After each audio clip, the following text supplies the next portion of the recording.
Start streaming. Hello, I'm Joe, and I want to explain what I'm learning that's kind of different than I would have expected to learn or to know.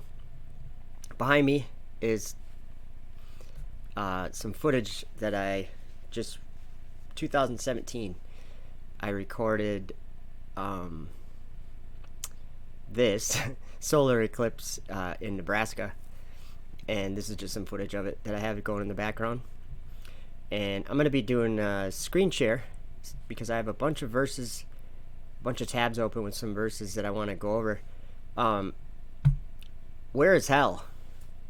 A lot of people think it's in the heart of the earth, like in the ground, in the dirt or something. And I'm understanding it different now. It's a let me see here. Let me just read something. I think. Oh no, that's not right. I'm already screwing it up. Oh, right here. 1 Corinthians 15 verse 40. I just want to read this. I won't do a screen share quite yet. Okay. He's talking about, where should I start? I'll start in verse 39. All flesh is not the same flesh, but there is one kind of flesh of men, another flesh of beasts, another of fishes, and another of birds. There are also celestial bodies and bodies terrestrial, but the glory of the celestial is one, and the glory of the terrestrial is another. There is one glory of the sun, and another glory of the moon, and another glory of the stars, for one star differeth from another star in glory.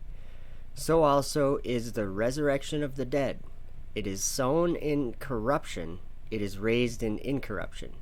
It is sown in dishonor, it is raised in glory. It is sown in weakness, it is raised in power. It is sown a natural body, it is raised a spiritual body. There is a natural body and there is a spiritual body. I could keep reading, but wait, let me read. Okay, hold on. Let me go back to where I was. Okay. Incorruptible and corruptible. What does it say there? Nothing that defiles shall enter the kingdom of God. And actually, we'll go to... I better do a screen share now so you guys can see what I'm doing here. Let me... Hey, there's some people in here. How you guys doing? DeRosa Show, Brad Condon, Anthony Dickinson, Fool Me Not. Good to see you guys. Good to see you. Roderick, what's up?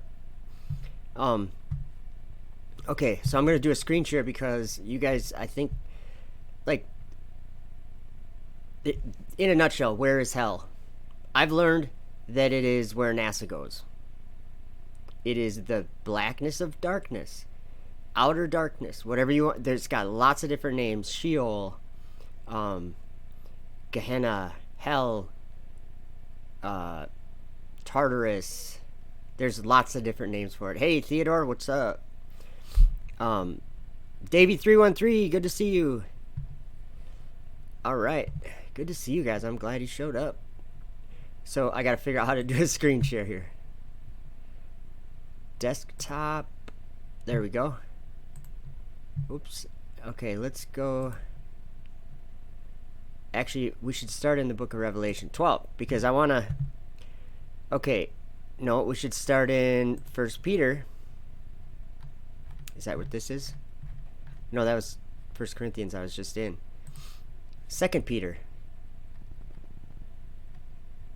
Okay, let's see here. This, what I want to point out is that the angels, the fallen angels, or the angels that sinned or whatever, they're in hell. And they're under chains of darkness. And we're going to learn about that place a little bit better than we have before.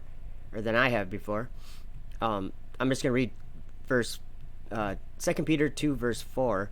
For if God spared not the angels that sinned, but cast them down to hell, and delivered them into chains of darkness to be reserved unto judgment, and spared not the old world, but saved Noah the eighth person, a preacher of righteousness, bringing in the flood upon the world of the ungodly. So there's just a minute here. I'm just trying to get all my thoughts in the right order. Okay, Jude. What the point I want to make here is that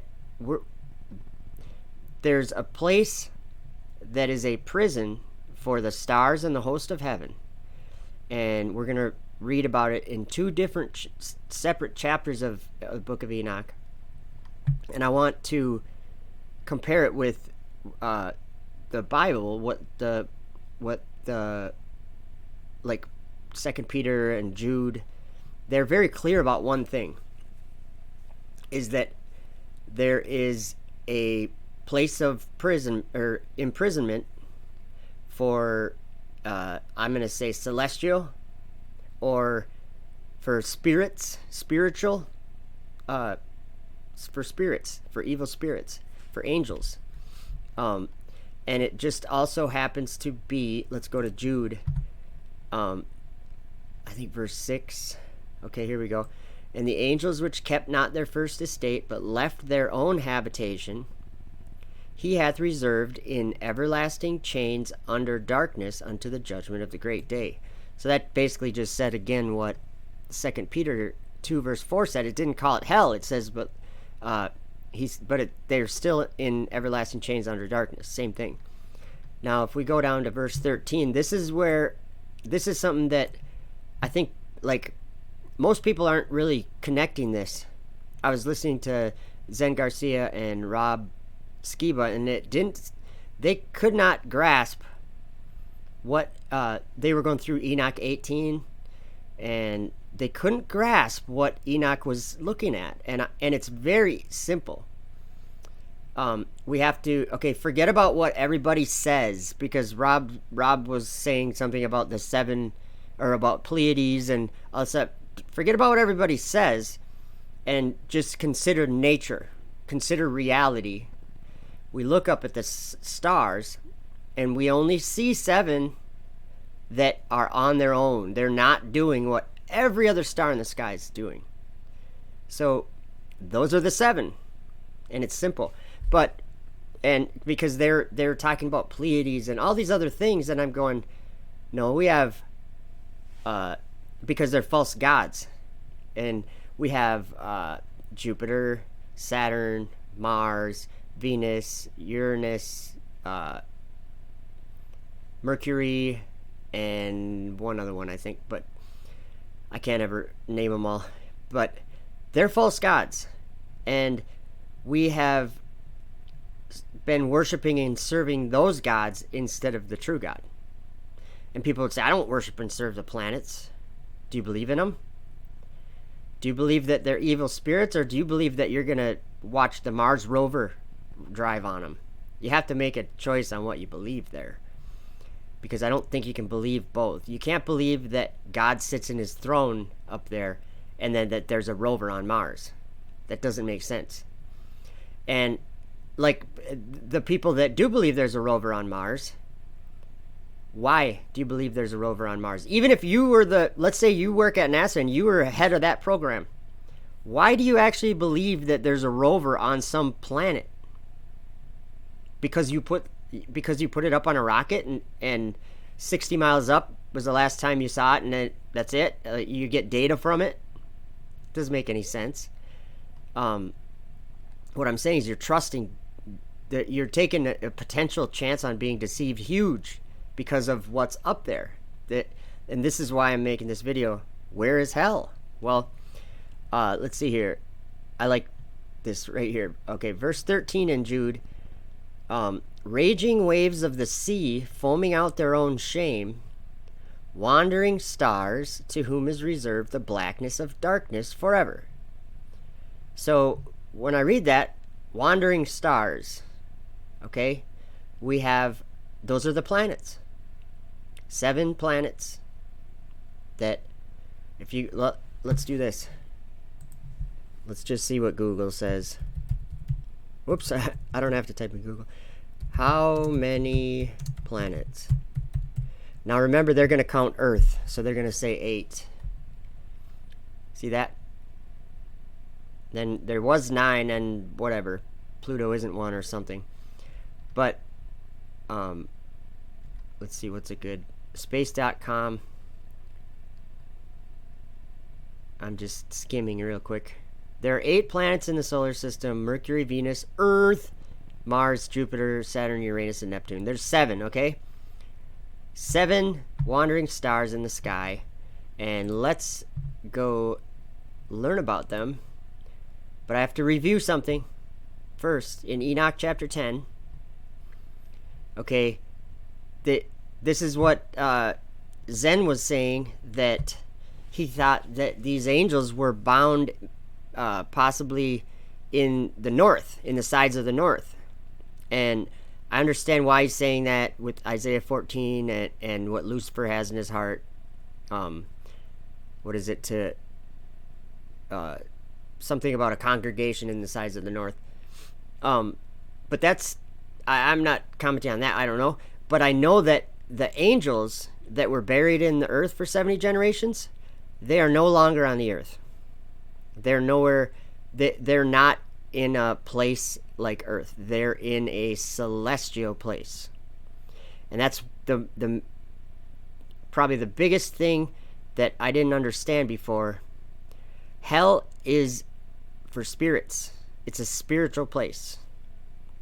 And just because we can look up and we see this dark abyss, the dark sky, the night sky, that doesn't mean that it's you don't know what's up there. And the point that I'm trying to make is all of these verses that say that where are the angels, they're under chains of darkness, blackness of darkness. They're cast down to hell. Okay, all these things. Well, okay, I'll just read Enoch chapter 10, verse 12. This is talking about the fallen angels and their offspring. And when their sons have slain one another, and they have seen the destruction of their beloved ones, bind them fast for 70 generations in the valleys of the earth. Whoops. Okay, so then I believe those 70 generations are all up. They serve those. But then it says, till the day of their judgment and of their consummation. Till the judgment that is forever and ever is consummated. So there's 2 judgments there. The 70 generation one, and then the one that is forever and ever. And in verse 13, it tells us where that is. In those days they shall be led off to the abyss of fire, and to the torment and the prison, in which they shall be confined forever. Okay, I'm going to leave that box up, and we're going to go, let's see. Oops.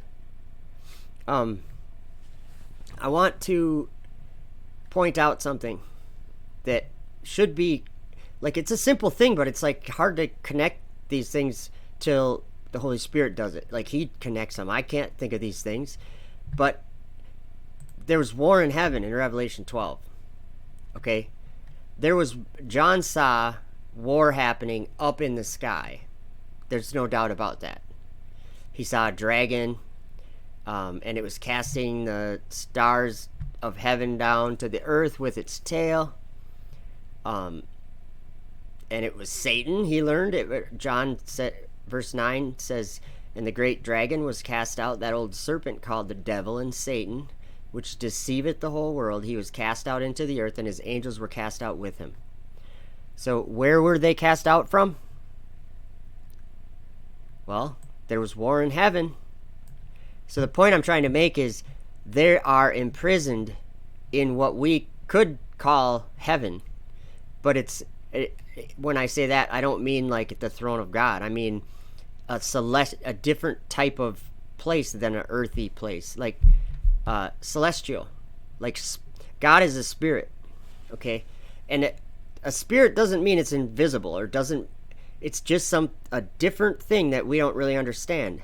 We understand how my coffee cup is solid and the liquid inside of it, I can drink it, and we understand this physical material world that we live in. And I think until I don't know if we can understand the other one while we're in these bodies, while we're at the spiritual one. But it's not just invisible. So, and that's something that I put on Facebook today. Any time that someone goes in the spirit in the Bible, they're going up there. They're going up into the sky. That's where the spirit world is. So let me and then there's spirits on the earth too. There's evil spirits on the earth too, but that's a whole different aspect of the story, or another side of that story. But I guess I thought I had Enoch 18. We're just going to go back to Enoch 18. Because I know I go over this chapter all the time, but remember in Enoch 10 it said that they were led off to the abyss of fire? Well, that means to me that I want to know where the abyss of fire is, because I want to know where they are. And 2 Peter says they were cast down to hell. So to me, I want to know where hell is. I want to know where this abyss of fire is. And in Revelation, it's called the bottomless pit. And Jesus calls it outer darkness, or the deep. Okay? I want to know where this place is. And when we know where this place is, it gives us a whole different outlook on what space travel is and what NASA's doing. And if NASA's lying, or if NASA's lying because they're being deceived greatly. It's very important. But so let's go to that abyss. Let's just go right there. Verse 10 is a region, the end of the great earth, where the heavens were completed, and I saw where the heavens were completed, and I saw a deep abyss with columns of heavenly fire, and among them I saw columns of fire fall, which were beyond measure, alike toward the height and towards the depth. And beyond that abyss I saw a place which had no firmament of heaven above, and no firmly founded earth beneath it. There was no water upon it, no birds, but it was a waste and horrible place. Okay, so pay attention here really carefully if you can. I saw there 7 stars, like great burning mountains, and to me when I inquired regarding them, the angel said, "This place is the end of heaven and earth. This has become a prison for the stars and the host of heaven." Okay? Now, I'm not even going to keep reading, because I just want to point this out. A prison for the stars and the host of heaven. So, beyond that abyss, and we're going to learn even more detail about like where and how the abyss is connected with the host, or with the place where the stars are. That darkness place, that blackness of darkness, where the wandering stars are foaming out their own shame in that great sea, or what is it in Jude? It was raging waves of the sea. That's talking about the deep, or the dark waters above. So back to Enoch. So now I want to go just briefly through chapter 19. So Uriel tells him about that. This is a prison for the stars and the host of heaven. And then right there, Uriel said to me, "Here shall stand the angels who have connected themselves with women." This is talking about the angels that left their first estate. The ones that in Genesis 6. Excuse me. So it says their spirits assume many different forms, are defiling mankind, and shall lead them astray into sacrificing to demons as gods. So when Ephesians 6:12 says, "We don't struggle against flesh and blood, but against powers and principalities and the rulers of the darkness of this world," guess who it's talking about?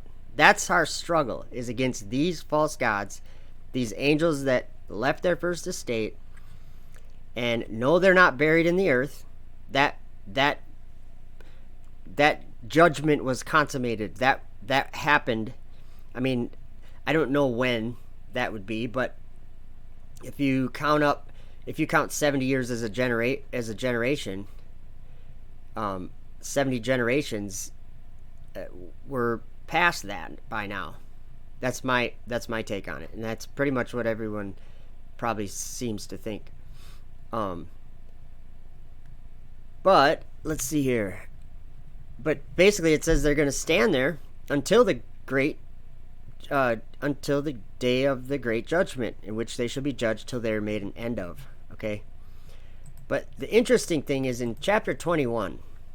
I haven't read this chapter a lot. It's very much the same as chapter 18, but there's a little bit different detail. I'll just read the whole chapter. And I proceeded to where things were chaotic, and I saw there something horrible.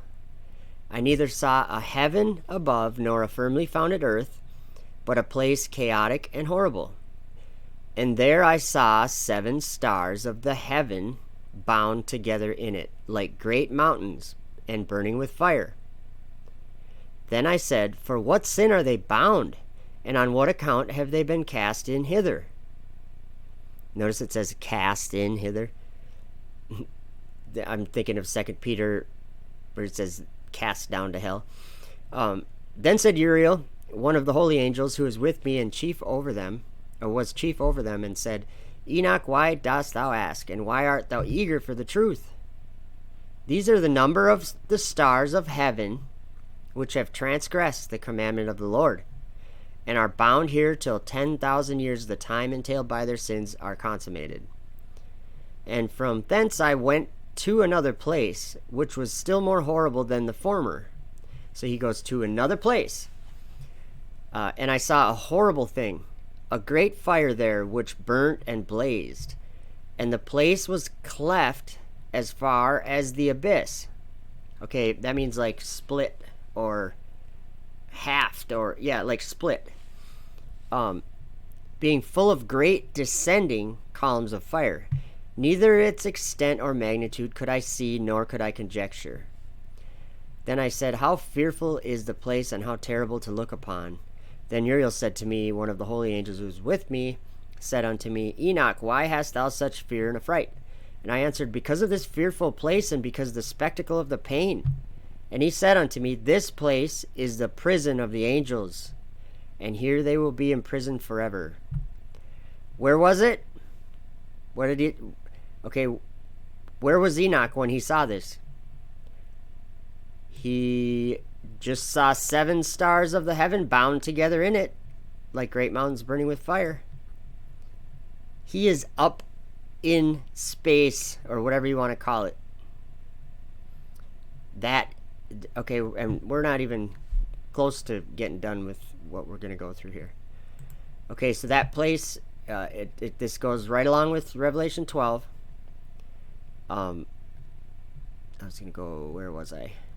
Oh, we're at the very beginning, okay. John was describing what he was seeing in a vision. And he says, and there appeared a great wonder in heaven, a woman clothed with the sun. And then in verse 3, and there appeared another wonder in heaven, and behold, a great red dragon. He's talking about heaven, okay. And then there was war in heaven. Michael and his angels fought against the dragon, and the dragon fought and his angels. So Michael is not fighting a war on the earth, guys. Michael's fighting a war in the sky. And it's against Satan and his angels. Okay? So where are Satan and his angels bound? Up above us. And we could even call it heaven, but it's not. That gives people the wrong idea, I think, because we're not talking about like above the stars of God like Lucifer wants. This is an imprisonment. And there's another thing. Revelation 18 verse 2, an angel talks about this prison, and he calls it Babylon the Great. Okay, I'll just read 18 verses 1 and 2. And after these things I saw another angel come down from heaven, having great power, and the earth was lightened with his glory. And he cried mightily with a strong voice, saying, Babylon the Great is fallen, is fallen. Whoops, I didn't try to do that. Sorry, guys. It has become the habitation of devils. Oh, come on. Sorry. Okay, Babylon the Great is fallen, and is become the habitation of devils, and the hold of every foul spirit, and a cage of every unclean and hateful bird. So, we'll continue on. Okay, so what happens at the end? Oh, we'll have to go to Enoch's. Enoch had a dream vision. Is this the one? Yeah, this is the one. I'm just going to start reading in verse 4 or 3, halfway through verse 3, right here. When I saw in a vision how the heaven collapsed and was borne off and fell to the earth. And when it fell to the earth, I saw how the earth was swallowed up in a great abyss. And mountains were suspended on mountains, and hills sank down on hills. And high trees were rent from their stems and hurled down and sunk in the abyss. And then he said, the earth is destroyed. And that was a vision that he got from the Lord or whatever. And he told his grandfather about it. And I'm just seeing if I want to read anything else here. Verse 9, my son, from heaven all this will come upon the earth, and upon the earth there will be great destruction. From heaven, okay? I'm just checking this. Yeah, we don't need to read that. Okay. Back to my... I better start getting rid of some of these. I can always look them up again if I want. Okay, so remember Enoch 10, verse 13. In those days they shall be let off to the abyss of fire. And... let's see here. Okay, sorry guys. I'm going to get rid of that. Get rid of the Revelation ones. Okay.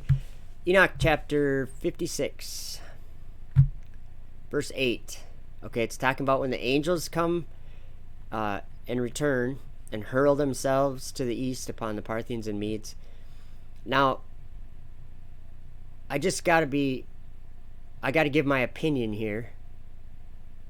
When it says when it says something like that, upon the Parthians and the Medes, or what was the other one? When it gives a town name, it doesn't necessarily mean it's talking about that town, I don't think. Because this is the day that they're alive and writing these things, there's a town, and the enemy or whatever is a different thing than it is now. It's like a different kind of enemy. But anyway, that's probably... I probably wasn't very clear on what I'm trying to say there anyway. But verse 8. In those days Sheol shall open its jaws, and they shall be swallowed up therein. And their destruction shall be at an end. Sheol shall devour the sinners in the presence of the elect. So remember what Enoch's vision, or his dream vision that he had. He saw the earth basically being consumed by this abyss. Where was that? I better... I'll read it again. I saw in a vision how the heaven collapsed and was borne off and fell to the earth. And when it fell to the earth, I saw how the earth was swallowed up in a great abyss. So what I'm believing here is, well, there's more verses we're going to go through. I'm thinking that hell is being revealed, like what the details about it are. Just like biblical cosmology, all of the truth about earthly things and heavenly things is being revealed. And yeah, I would... Okay, before I continue on, I'm gonna go say hi to the chat. Cool. Natsa Marie I've been saying that wrong, haven't I? It's Marlin, isn't it? Tragic Flat Earth. Good to see you guys. Ooh, I missed what Anthony's... You should have some intro music, brother. Oh, yeah. I don't do the music thing. I do it in my, like, I put music in my videos, I guess, but that's just to make them kind of not so boring.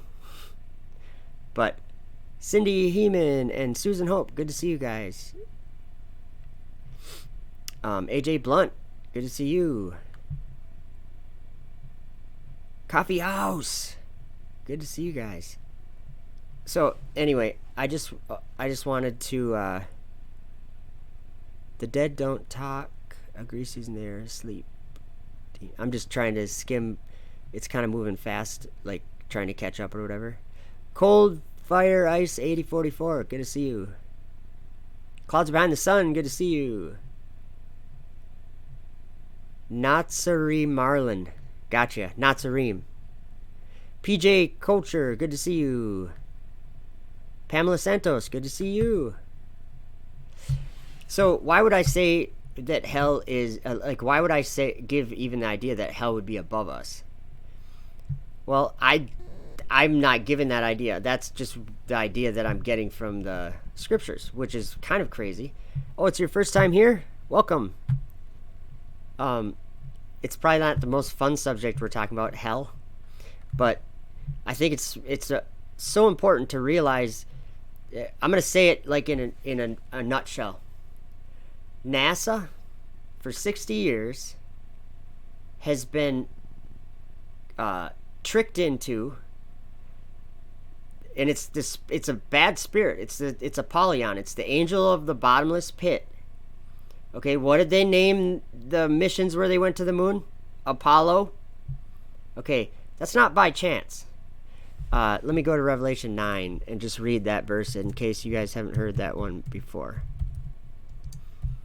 We're talking about something that has already happened, and it's not really something that is even debatable because they named those missions Apollo. Let me just read this verse. And they had a king over them, which is the angel of the bottomless pit. And just so you guys know, I believe that this abyss of fire, that is the bottomless pit we're talking about. The same thing as hell. It's got lots of different names. Sometime I'm going to make a list of all the things it's called that I can think of, and there's a lot. Okay, I'll start that over. And they had a king over them, which is the angel of the bottomless pit, whose name in the Hebrew tongue is Abaddon, but in the Greek tongue hath his name Apollyon. Let me just do something here. I suppose it's only going to give us that, but here we go. Let's go to Wikipedia. Is the Greek name for Abaddon. Okay.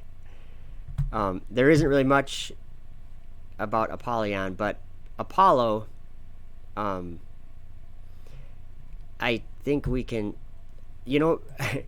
okay, let's just look at Apollo really quick, because who is the archer? Who created archery? Or who's that attributed to? I think it's Apollo.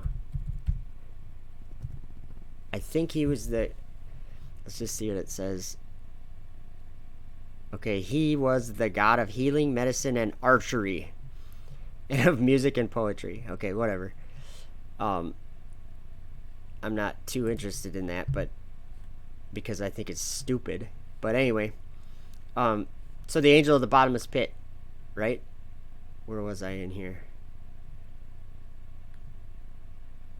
Oh man, we got some good verses. Okay, let me just read Isaiah 5:13 through 15. Therefore my people are gone into captivity, because they have no knowledge, and their honorable men are famished, and their multitude dried up with thirst. Therefore hell hath enlarged herself. Yes, let me read that again. Therefore hell hath enlarged herself, and opened her mouth without measure. Where's a place of darkness without measure? I'll bet you NASA could tell you. They put rovers up there and probes, and every single thing they put up there, they name it after one of these false gods. Their next moon mission is Artemis. That's Apollo's sister.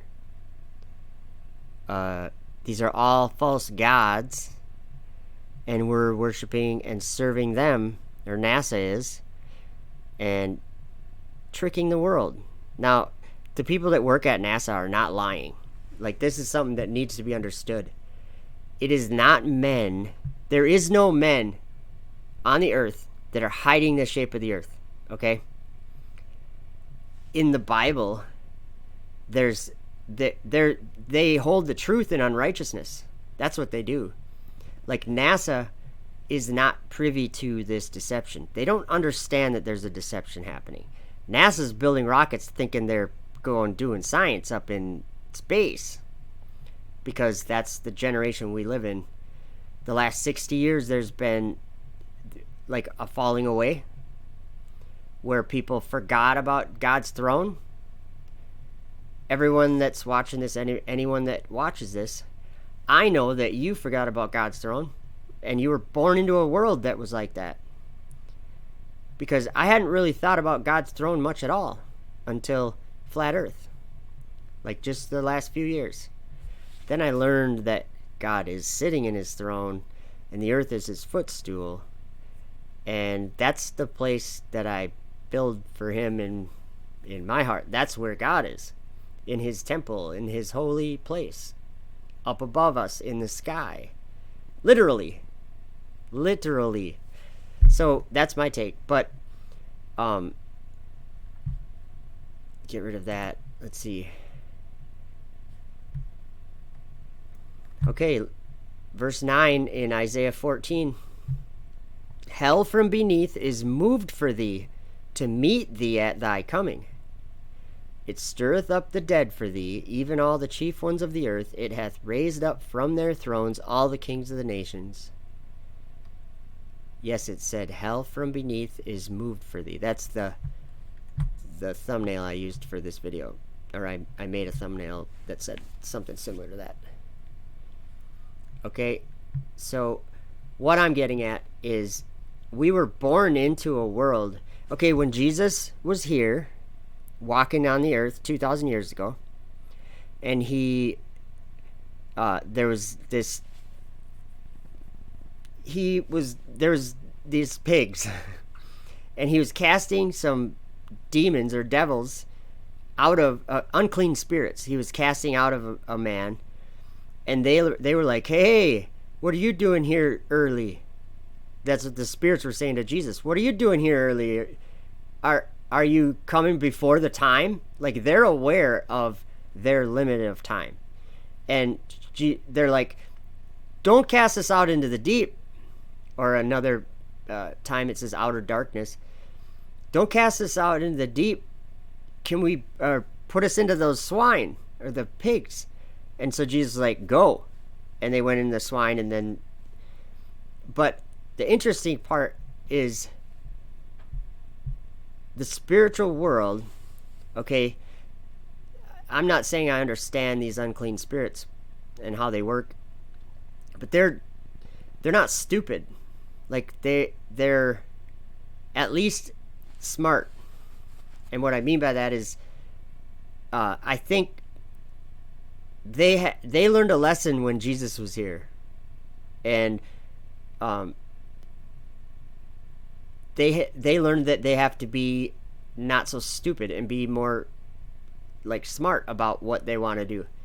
And so I think that's why we don't see them in the form that that Jesus saw them in, because they literally have changed their operation, the way that they operate within people.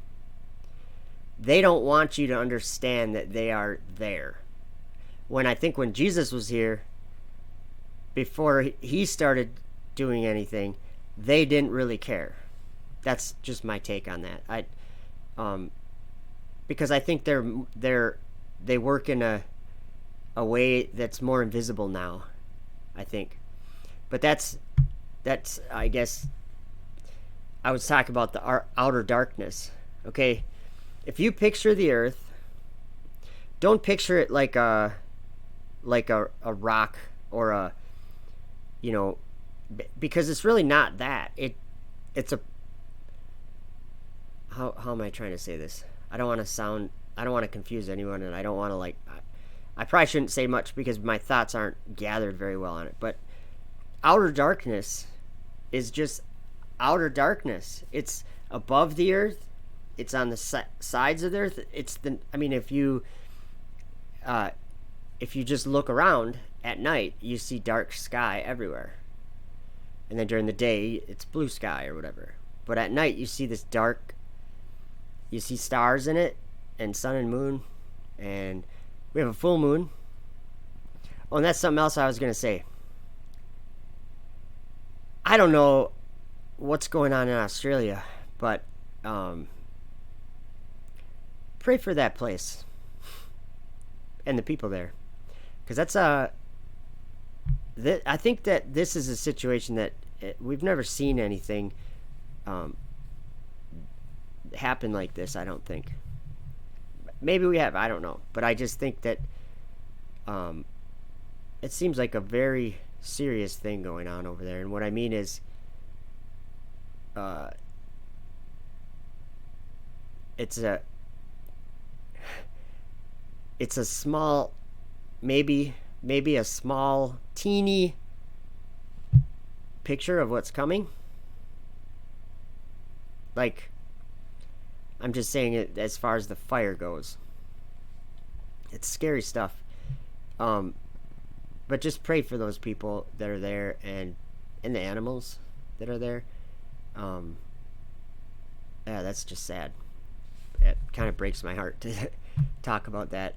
And I know Beck from Oz. If you're not subscribed to her channel, she lives down there and has been kind of making some videos.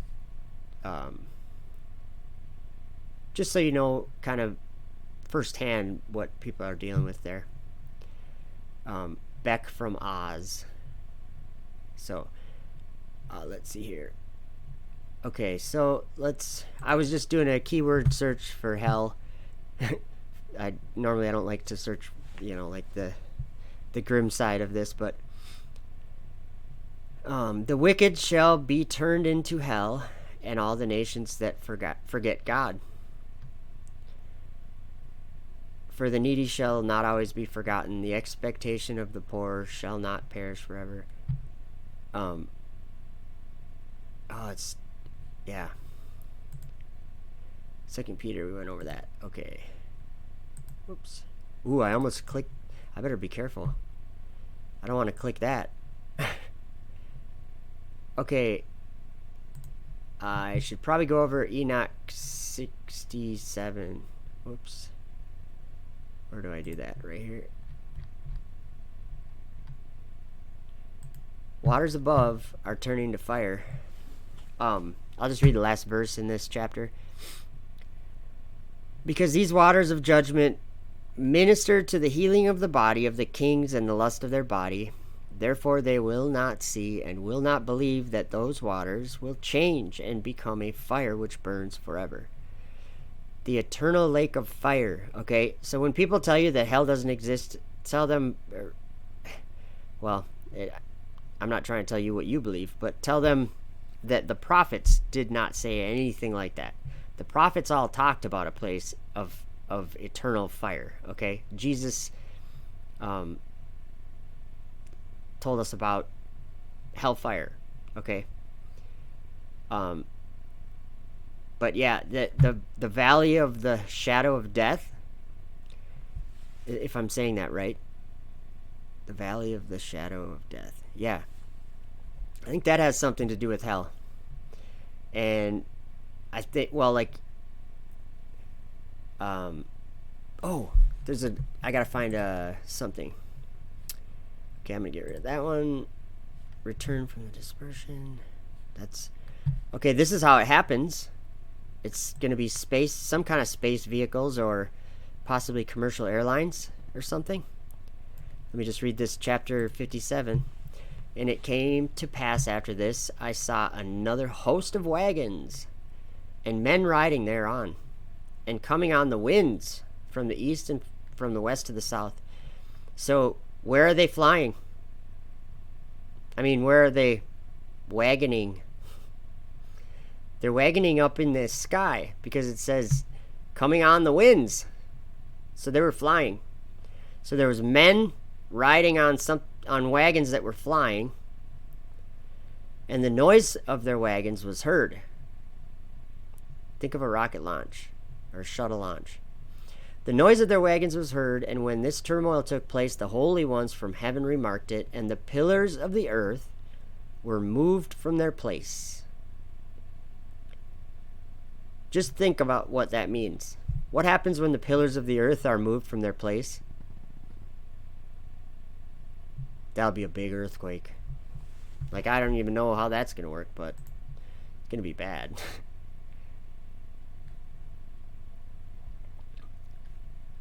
Okay, I think it's this right here. The final translation of Enoch. This is what, chapter 70? 70. I'm just going to read the whole thing. And it came to pass after this that his name during his lifetime was raised aloft to that Son of Man and the Lord of spirits from amongst those who dwell on the earth. And he was raised aloft on the chariots of the Spirit, and his name vanished among them. I think this is funny that people are not aware of these things, and they're talking about the name being like Yahshua or Jesus or what. They just lack all understanding. Just read the scriptures, learn them. It explains these things. And he was raised aloft on the chariots of the Spirit, and his name vanished among them. And from that day I was no longer numbered amongst them, and he set me between the two winds, between the north and the west, where the angels took the cords to measure for me a place for the righteous or the elect and righteous. Why do angels like to take men and hand them a measuring stick and say, measure the temple of God? Why? I don't know, but they do. They like to do this. There's many times that I've read about, an angel having somebody measure the temple, and then having them measure who's worshiping in the temple and who's worshiping out of the temple. Like, the angels are really interested in these things. Okay. Let's see, where was I?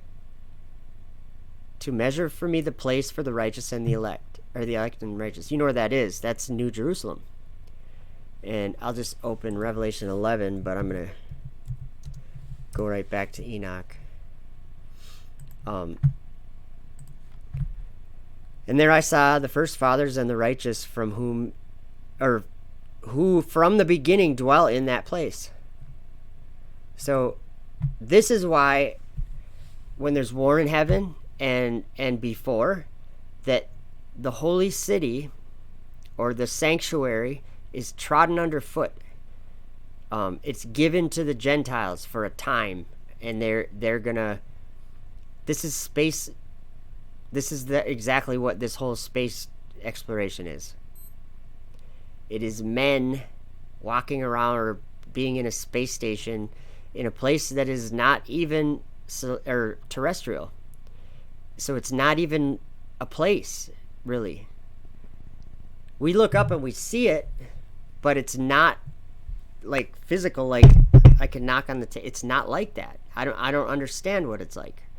But I just know that it's different. And men are thinking that it's exactly the same. I mean, they tell us that the moon is a certain distance away, and they tell us the sun is 93 million miles away, which is just stupid. But the reason why it's stupid is because you can't escape the heat of the sun. The sun's right above our heads, and it moves over our heads. We don't move around the sun. Like, that's only something that they taught us. But when we actually pay attention, the sun comes up over here, goes down over here. So this is, like I said, the intellectual argument that the earth is rotating. If you're sticking to that, I just have to give you a warning. You're being stupid. Don't stick to that. Pay attention to what you know. And you're imagining that you're outside of the earth looking at the earth. You're not. This is where you live. So what happens here is going to decide your eternity. That happens on earth. That doesn't happen outside of the earth. It doesn't happen in space. That happens here on the earth, where this is where everything gets settled. Where are you going to live your eternity out? That it all gets settled on the earth. Okay. Okay, how many planets? I'm just getting rid of some of these. There was one thing that I thought. Oh, here we go. What chapter am I in? Chapter 58. This is Enoch, chapter 58, verse 4. And they shall seek the light and find righteousness with the Lord of spirits. There shall be peace to the righteous in the name of the eternal Lord. After this it shall be said to the holy in heaven, they that should seek out the secrets of righteousness, the heritage of faith, for it has become bright as the sun upon earth, and the darkness is past. And there shall be a light that never endeth, and to a limit of days they shall not come. For the darkness shall first have been destroyed, and the light established before the Lord of spirits, and the light of uprightness established forever before the Lord of spirits. So that, let's read verse 3. I should have just read the whole chapter. And the righteous shall be in the light of the sun, and the elect in the light of eternal life. The days of their life shall be unending, and the days of the holy without number.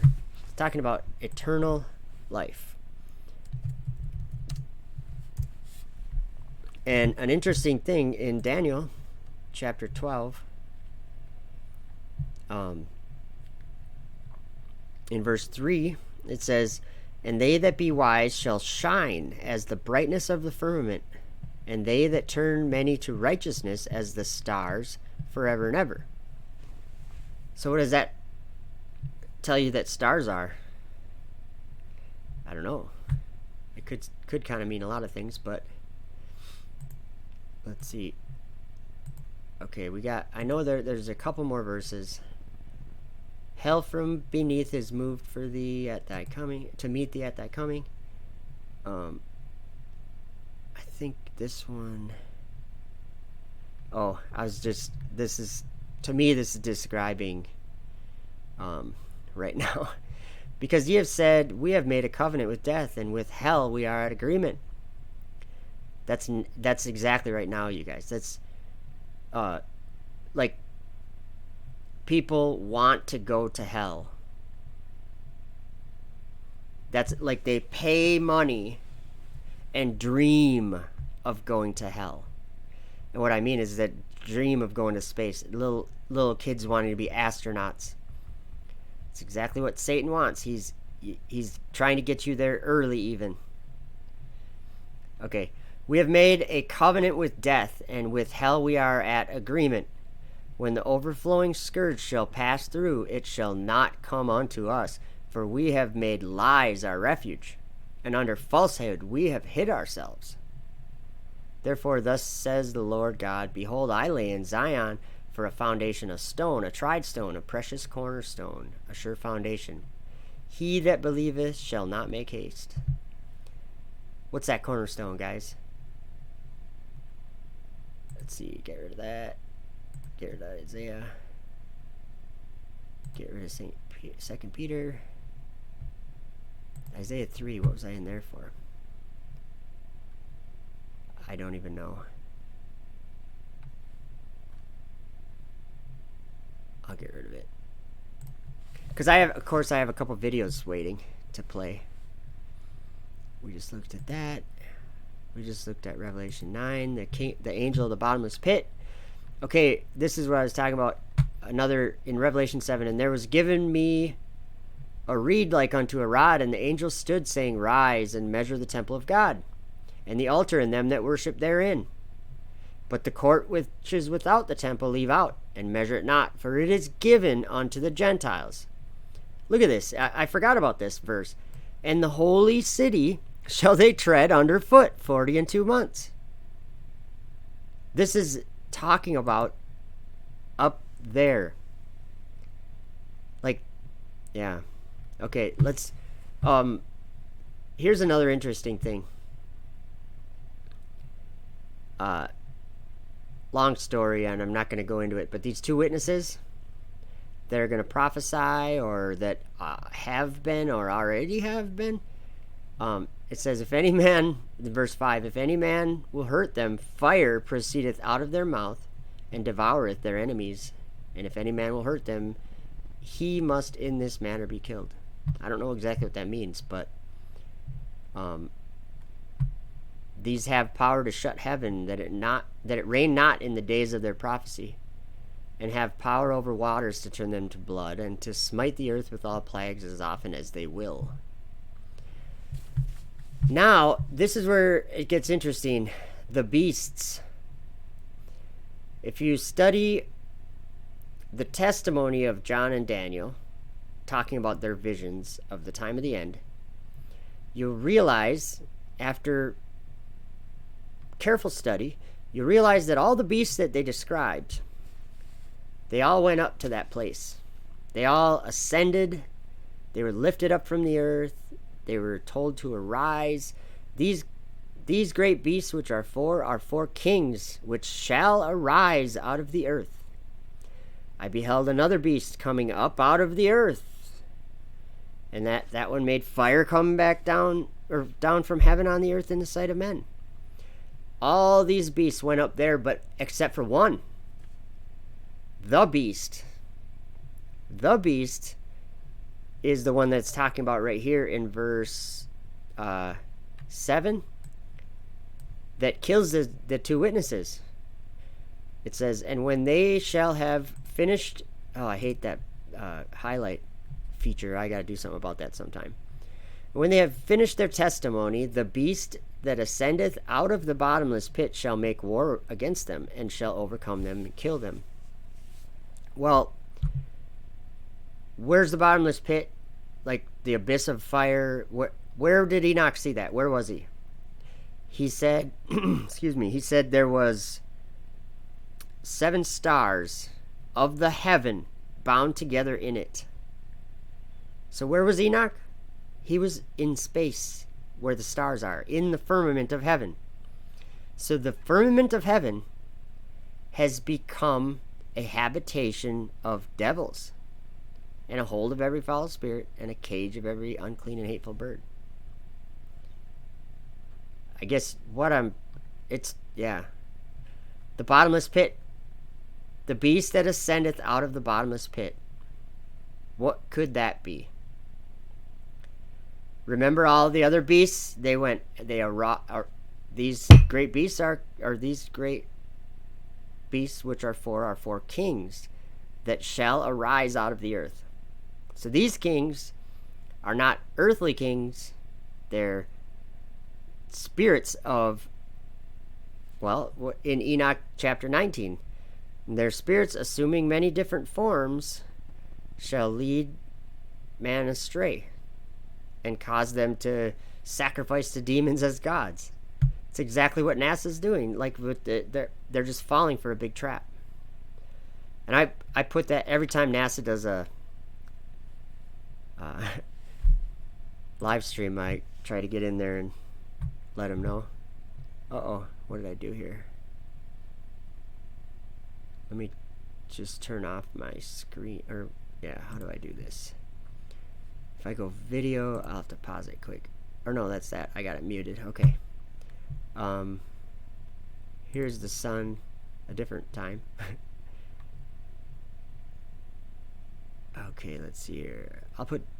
Okay, you know how,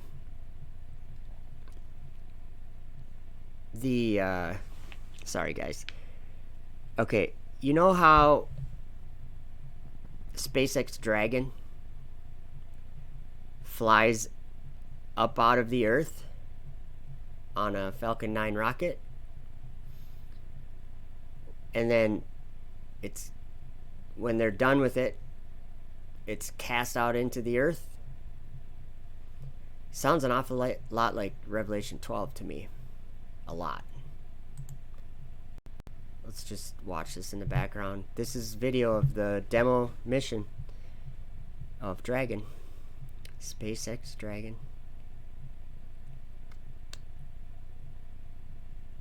I beheld Satan fall like lightning from heaven.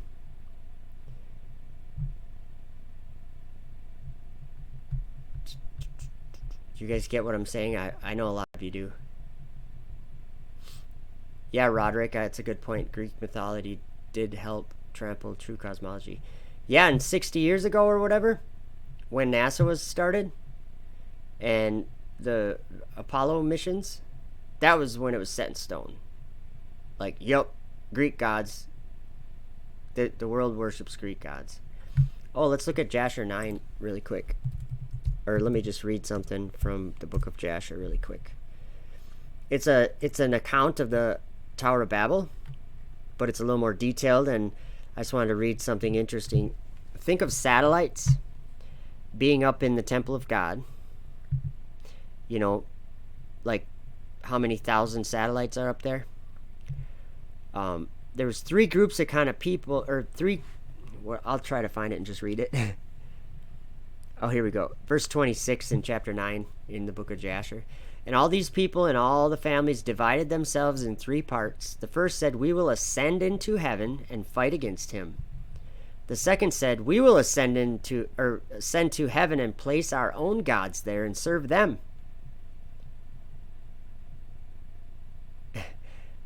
And the third part said, "We will ascend to heaven and smite him with bows and spears." What does Elon Musk do again? What does SpaceX do again? Aren't they kind of like just shooting rockets up at God? Anyway, so that was the tower, and God confounded the language, and so they stopped building the tower. But we have Google Translate now. So what are they doing? It's not going to be pretty when, because here's the thing. Like, all these people that I ever hear, like, this whole world is a little diluted. Even the people that are seeing the truth. And why I say that is because in this story that we're coming to the close of, the end part is,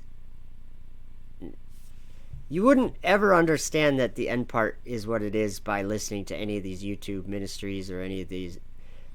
They do not understand what is coming, and they do not understand the importance of the truth that's been revealed in this world in the last few years. And it's very specific, and it all is okay. All I could say to anyone is get off the globe. Get it out of your mind. Repent, turn around, and go the other way, and don't look back. That's the best advice anyone could ever give. Oh, I'm doing a screen share, aren't I? Let's see. I think I am. Or no, I got the video going. I don't know what I'm thinking. But, okay, there's people that say, Flat Earth is an idol, Joe. You're making it an idol. No, I'm not. Jesus sent his spirit of truth and showed us flat earth. And you're going to tell me it's an idol. Wrong. It's not an idol. It is, let's read what Isaiah 40. And I know a lot of you guys have heard me say this. And a lot of people still want to argue with it. This is hilarious. Okay, so it talks about every valley being exalted and every mountain being made low at the coming of the Lord, right? And it says, the glory of the Lord shall be revealed, and all flesh shall see it together. That's this, you guys. It's exactly what this is. Every valley shall be exalted. Every mountain and hill shall be made low. And people say that's an interpretation or heresy. But it's just actually just reading what this verse says. Every valley shall be exalted, and every mountain and hill shall be made low, and the crooked shall be made straight, and the rough places plain. Plain. Plain. Okay. That's not me saying any of that. So what I'm saying is Isaiah prophesied us preaching flat earth at the end. People are like, no, he didn't. No, he didn't. Well, let me show you, or let me tell you, or read it to you. Okay, Isaiah 43, verse 9. Let all the nations be gathered together, and let the people be assembled. Who among them can declare this and show us former things?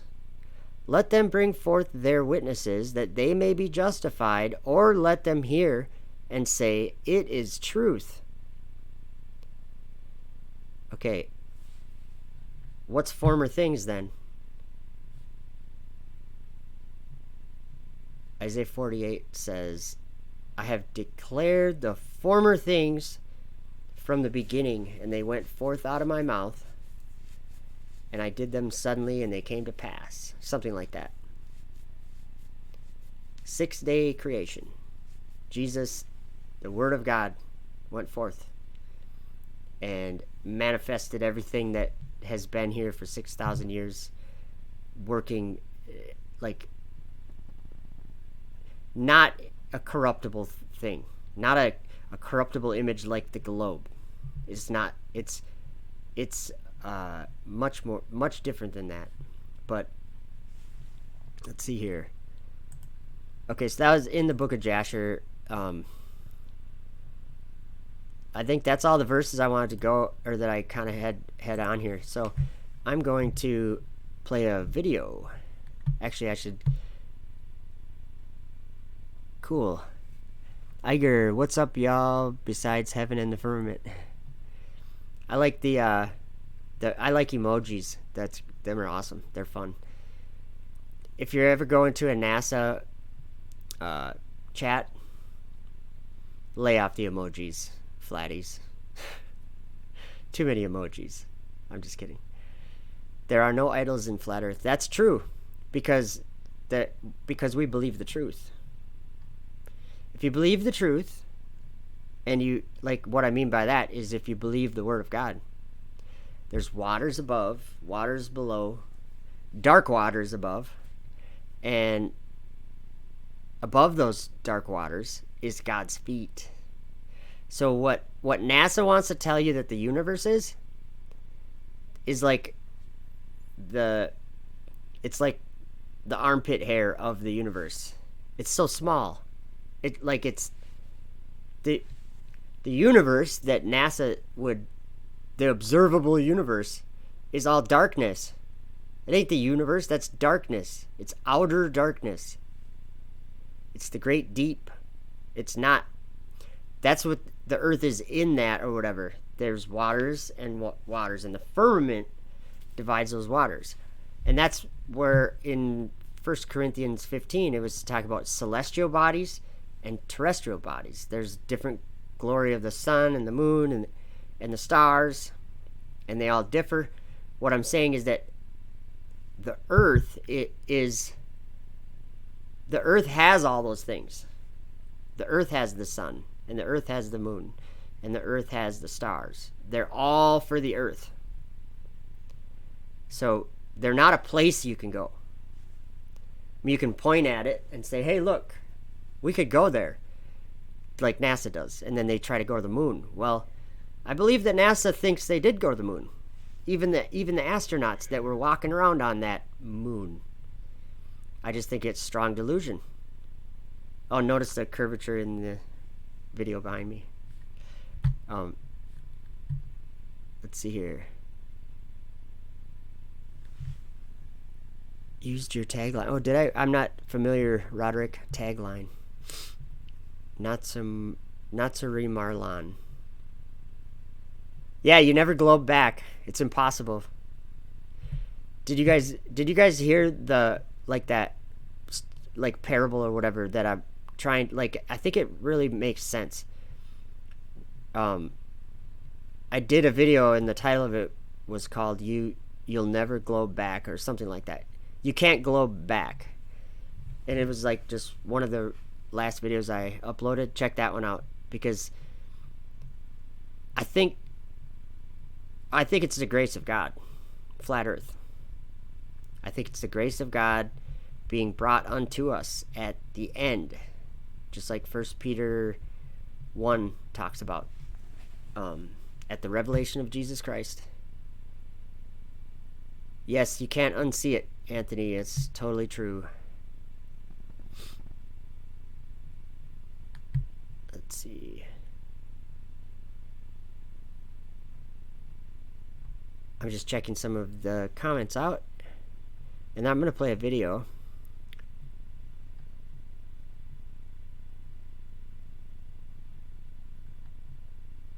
So that would be one thing that I'm going to keep trying to remind people to try to understand this.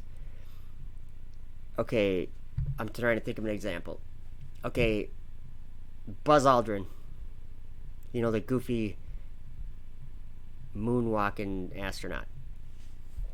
I think he really believes he went to the moon. But I think he knows in the back of his mind that probably there's something going on there. Like, that's probably what he's saying to himself his whole life, saying, I experienced it, but I'm not so sure it was real. And then if you asked him details, like if you said, what do you mean not so sure it's real? If you went in a spaceship and went somewhere, but it's not real, he would just probably just go, I can't explain it. Because I've been studying the astronauts and what they say. And pretty much every astronaut that has ever gone to space, one of their first comments about their whole trip is, it's hard to believe it actually happened. It's hard to believe that it's real. It's very hard to believe that it's real. You could have convinced me it never happened. Okay? It's because it's something that doesn't exist. It's being made just as whatever they're doing as they do it. Like, I'm trying to think, like how we put cheese on a mousetrap, okay? It's really simple. You put cheese on a mousetrap to get the mice there. It's exactly what NASA's just eating, that cheese. They're like, oh, free cheese! Give us more cheese! You guys, there's cheese everywhere! They're getting their free cheese. They don't realize that it's a trap. So it's kind of weird because, you know, if you go to like a NASA live video and you go into their chat, people, like, I mean, there's a lot of flat earthers in there that just say whatever. This is Hollywood. This is Hollywood, and I like that. That's great because it helps it helps this world believe, or have a harder time believing in what they're doing. But it almost seems like it's counterproductive in a way, because a lot of the people that are watching are like, just block those guys. They don't know what they're talking. They're talking gibberish and stuff. And it's like, we're speaking in tongues. They don't understand what we're saying, but we're saying something perfectly clear and simple to understand. We're saying that there's evil spirits in the sky and they've tricked us. That's what I'm saying anyway. Let's see. All right, you guys ready to watch a video? I am. And first of all, we'll do a short video. Really short video. Only a minute. But, where did I put it? I'm going to have to turn the sound on, too. Oops. Oh, we could watch... Oh, I got another video in here. It's 13 minutes. It's like one of the first videos I made of talking about dragon and talking about the beasts. But I'm going to play this 1 minute video first, right?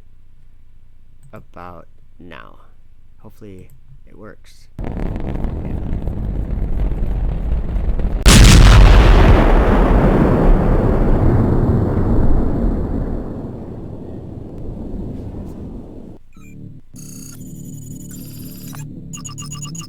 We've been warned. We've been told about this. All the prophets talked about it. Time's almost up. We were told about dragon in heaven.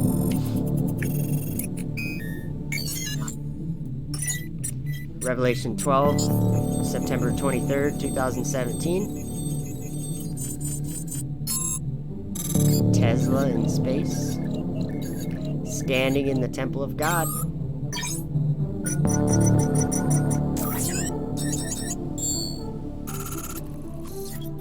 Don't forget it. That's all I gotta say about that. We're not talking about these things because we're interested in them.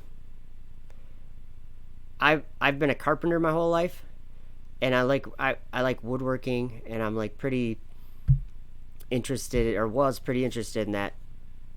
And I even commented on my videos that the things that the Holy Spirit were having me study or learn about were boring to me, boring things, but I knew that they were important things. I'm talking about rockets. I don't care about rockets. Like, I guess the only thing I like about rockets or studying or learning about them is that it's telling me things to come. It's telling me what's going to happen. And let's see here.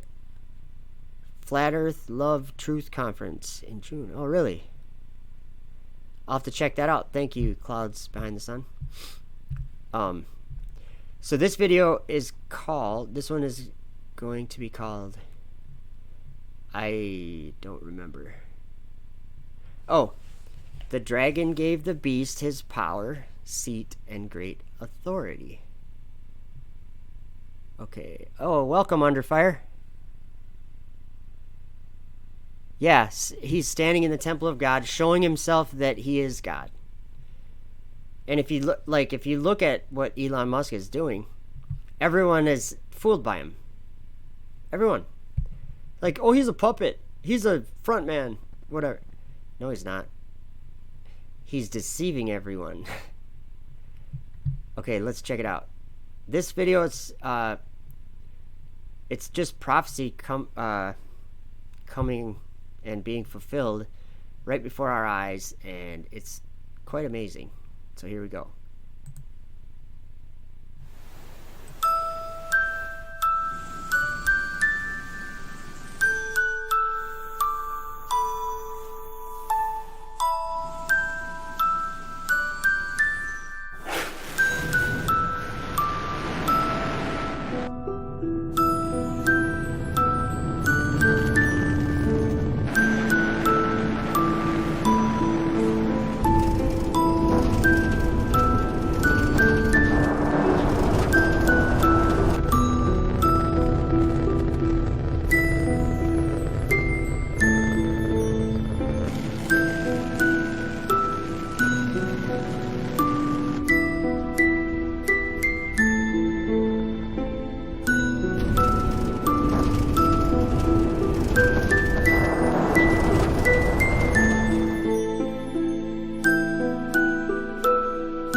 I saw a vision, and I was by the river of Ulai.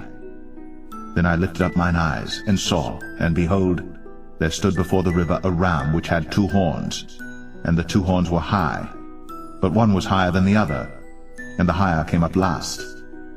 I saw the ram pushing westward, and northward, and southward, so that no beasts might stand before him. Neither was there any that could deliver out of his hand. But he did according to his will, and became great. And as I was considering, behold, an he-goat came from the west on the face of the whole earth. and touched not the ground. And the goat had a notable horn between his eyes. And he came to the ram that had 2 horns, which I had seen standing before the river, and ran unto him in the fury of his power. And I saw him come close unto the ram, and he was moved with choler against him, and smote the ram, and brake his 2 horns. And there was no power in the ram to stand before him, but he cast him down to the ground, and stamped upon him, and there was none that could deliver the ram out of his hand. Therefore the he-goat waxed very great. And when he was strong, the great horn was broken, and for it came up 4 notable ones toward the 4 winds of heaven. And out of one of them came forth a little horn, which waxed exceeding great toward the south, and toward the east, and toward the pleasant land. And it waxed great, even to the host of heaven. And it cast down some of the host and of the stars to the ground, and stamped upon them. Yea, he magnified himself even to the prince of the host, and by him the daily sacrifice was taken away. And out of one of them came forth a little horn, which waxed exceeding great toward the south, and toward the east, and toward the pleasant land. And it waxed great, even to the host of heaven. And it cast down some of the host and of the stars to the ground, and stamped upon them. Yea, he magnified himself even to the prince of the host, and by him the daily sacrifice was taken away, and the place of his sanctuary was cast down, and an host was given him against the daily sacrifice by reason of transgression, and it cast down the truth to the ground, and it practiced and prospered.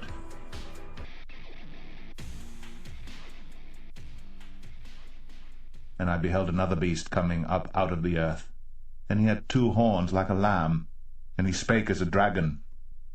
And he exerciseth all the power of the first beast before him, and causeth the earth, and them which dwell therein, to worship the first beast, whose deadly wound was healed. And he doeth great wonders, so that he maketh fire come down from heaven on the earth in the sight of men, and deceiveth them that dwell on the earth by the means of those miracles which he had power to do in the sight of the beast.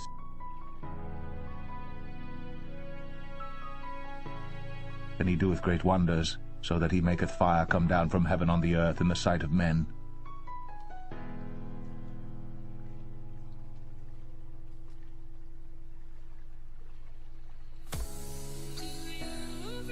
And he doeth great wonders, so that he maketh fire come down from heaven on the earth in the sight of men. So that he maketh fire come down from heaven on the earth in the sight of men. So that he maketh fire come down from heaven on the earth in the sight of men. So that he maketh fire come down from heaven on the earth in the sight of men. Fire come down from heaven on the earth. And he doeth great wonders, so that he maketh fire come down from heaven on the earth in the sight of men. All power and signs and lying wonders.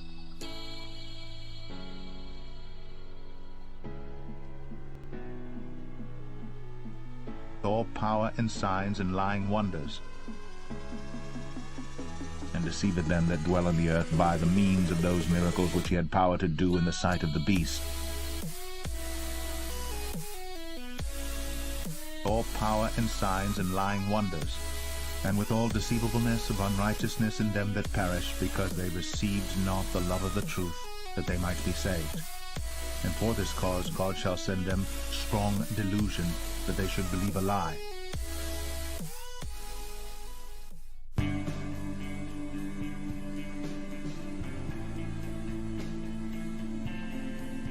The first was like a lion, and had eagle's wings. I beheld till the wings thereof were plucked, and it was lifted up from the earth, and made stand upon the feet as a man, and a man's heart was given to it. And behold another beast, a second, like to a bear, and it raised up itself on one side, and it had 3 ribs in the mouth of it, between the teeth of it. And they said thus unto it, Arise, devour much flesh. After this I beheld, and lo, another, like a leopard, which had upon the back of it 4 wings of a fowl.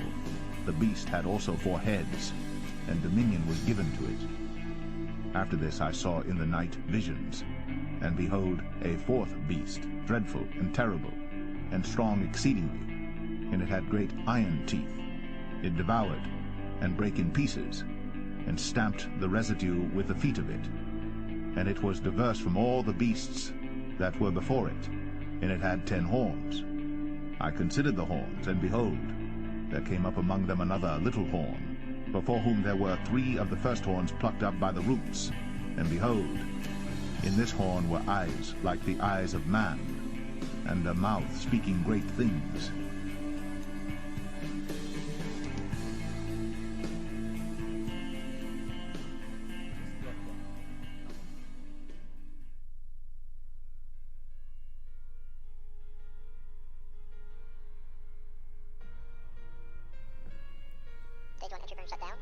And he doeth great wonders, so that he maketh fire come down from heaven on the earth in the sight of men, and deceiveth them that dwell on the earth by the means of those miracles which he had power to do in the sight of the beast.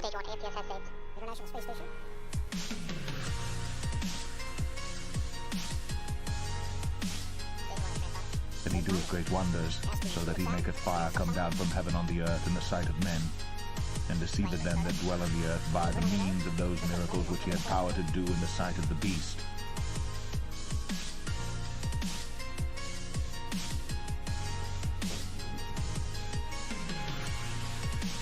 And he doeth great wonders, so that he maketh fire come down from heaven on the earth in the sight of men, and deceiveth them that dwell on the earth by the means of those miracles which he had power to do in the sight of the beast.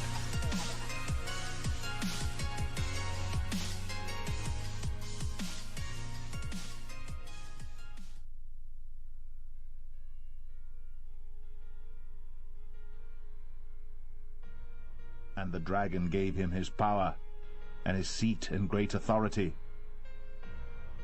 And they worshipped the dragon which gave power unto the beast. And the dragon gave him his power, and his seat and great authority. And they worshipped the dragon which gave power unto the beast. And they worshipped the dragon which gave power unto the beast.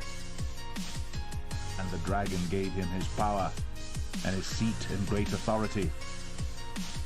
And the dragon gave him his power, and they worshipped the dragon which gave power unto the beast. And the dragon gave him his power, and his seat and great authority.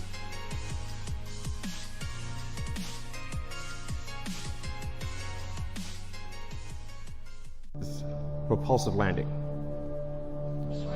So, in order to land on a place like the moon, where there is no atmosphere, and certainly no runways, or to land on Mars, where the atmosphere is too thin to land, even if there were runways, to land with a wing, you really have to get propulsive landing perfect. So that's what we've been practicing with Falcon 9. So this is just a series of landing videos. I think these are quite mesmerizing. But we now have 16 successful landings in a row. And that's with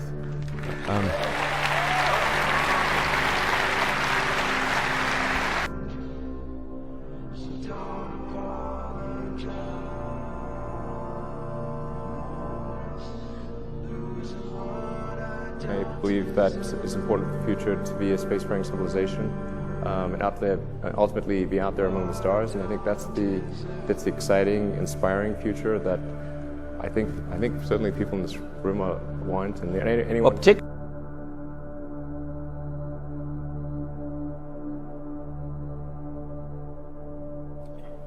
Yeah, but so this will enable the creation of a lunar base.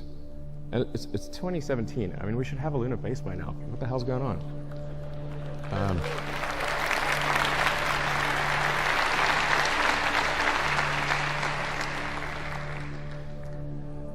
And then, of course, Mars, becoming a multi-planet species. Beats the hell out of being a single-planet species. So.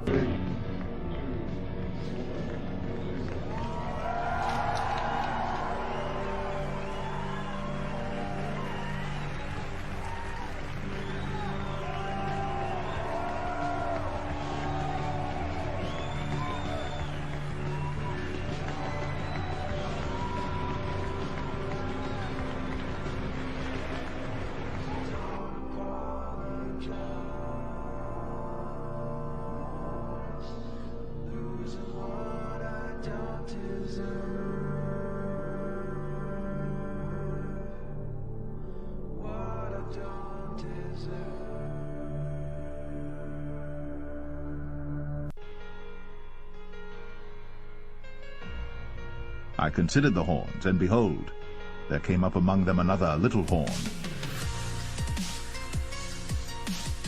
In this horn were eyes like the eyes of man, and a mouth speaking version great 1 space path up things. there.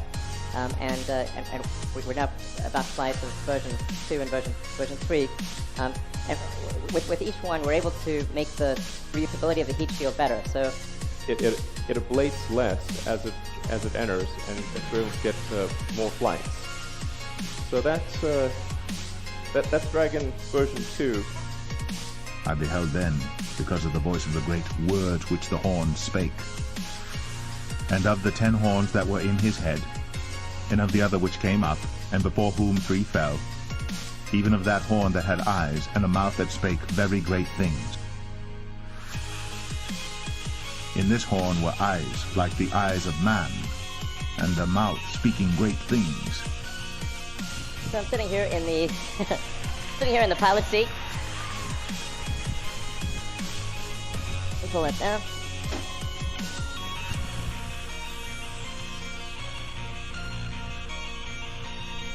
All right.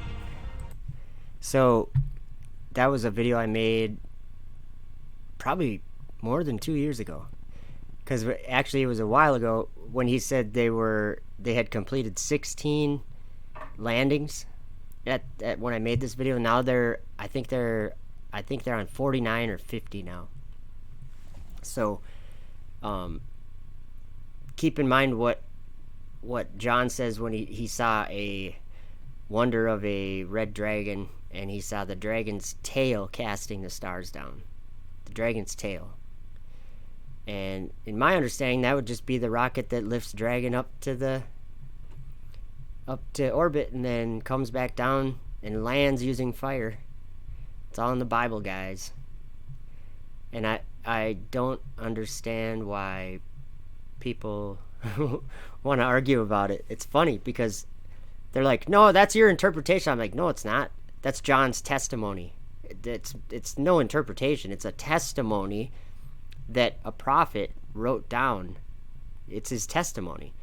He said he saw something, and it happens to be at the end of the world that we can see that now. Actually, yeah, Roderick, I think it's even worse than that. Let me whoops, I forgot that I was here too. Somewhere. There we are. Let me do a screen share and show you a couple verses that give me some ideas about that. Because it's actually explained in Daniel's vision that they're kings, but they're not like men. Okay, if that makes any sense, because you got to think about it. If John and Daniel both said that they were horns, the kings were horns, and I'm pretty sure that if they would have saw men, they would have just said men. I see a man, but they didn't see men; they saw horns. So. Again, don't interpret their testimony. I'll comment on Owen Benjamin that he seems like he's a good guy and everything, but being a comedian, I think it comes with the whole career is his mouth and so he's got a potty mouth, and kind of a potty mind. He thinks of kind of some weird stuff that's inappropriate, but as far as speaking the truth about like what he's learning, the guy's really good. He's just an open book. I like that. A rocket in 4 parts casting down a third. Not exactly. Let me see here. Desktop. Oh, wrong one. I do that all the time. Sorry, guys. It'll get back to normal in a second. Okay. Desktop. Alright, now you should be seeing my desktop, and I'm going to go to, where was it? Well, let's just review Revelation 12, where it says about the casting the stars down, and then Revelation 13 kind of talks about it too. In verse 3 in Revelation 12, And there appeared another wonder in heaven, and behold, a great red dragon, having 7 heads and 10 horns, and 7 crowns upon his heads. Excuse me. And his tail drew the third part of the stars of heaven, and did cast them to the earth. And the dragon stood before the woman, which was ready to be delivered, for to devour her child as soon as it was born. And that's when John saw a war in heaven between Michael and his angels and the dragon. And where was I going? Oh, Jeremiah 51, of all places. Oh, and Daniel 8 first. Because these are actually the spirits of the kings of the Medes, or the Media, Persia, and where is it here? Verse 20 in Daniel 8 says, the ram which thou sawest having 2 horns are the kings of Media and Persia. And the rough goat is the king of Grecia, and the great horn that is between his eyes is the first king. So, and then it says also that the 4th beast shall be the 4th kingdom somewhere. Where is that? I might be in the wrong chapter. Let's see here. Okay, look at this. You know how we were talking about the temple of God and him standing in the temple of God? Well, look at this. Let's see.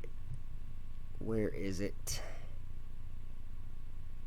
The sanctuary. Okay. Verse 14. And he said unto me, until 2,300 days, then shall the sanctuary be cleansed. And right, the verse before that, it says, how long shall the vision concerning the daily sacrifice and the transgression of desolation, to give both the sanctuary and the host to be trodden underfoot? And remember in Revelation 11 it said that it would be given to the Gentiles to tread it underfoot for 42 months. I think that's talking about the same thing. But in Jeremiah 51, verse 12, I think, this helps to understand what these kings are. Okay, this is verse 11, I guess. Make bright the arrows, gather the shields. The Lord hath raised up the spirit of the kings of the Medes for his device against Babylon, to destroy it, because it is the vengeance of the Lord, the vengeance of his temple. And that's also in Revelation 17, because these kings, okay, so when I'm reading about the end of days and I read the kings of the earth, it's not talking about men at all. I mean, obviously men are involved, but it's not talking about men. It's talking about horns. And you know that in Jeremiah 51 it says, the Lord hath raised up the spirits of the kings of the Medes for a device to destroy Babylon. So that's he's going to use them as a device to destroy Babylon. Which to me is to make the darkness go away, like to put an end to the darkness. Let's see here. And the 10 horns which thou sawest upon the beast, these shall hate the whore, make her desolate and naked, and shall eat her flesh and burn her with fire. For God hath put it in their hearts to fulfill his will, and to agree and give their kingdom unto the beast, until the words of God shall be fulfilled. And that is when the sun will go dark, and the moon won't give her light, and all that. Let's see. I think that was... Oh, I was going to go to SpaceX and show you guys the layout of why I think the dragon's tail... Whoops.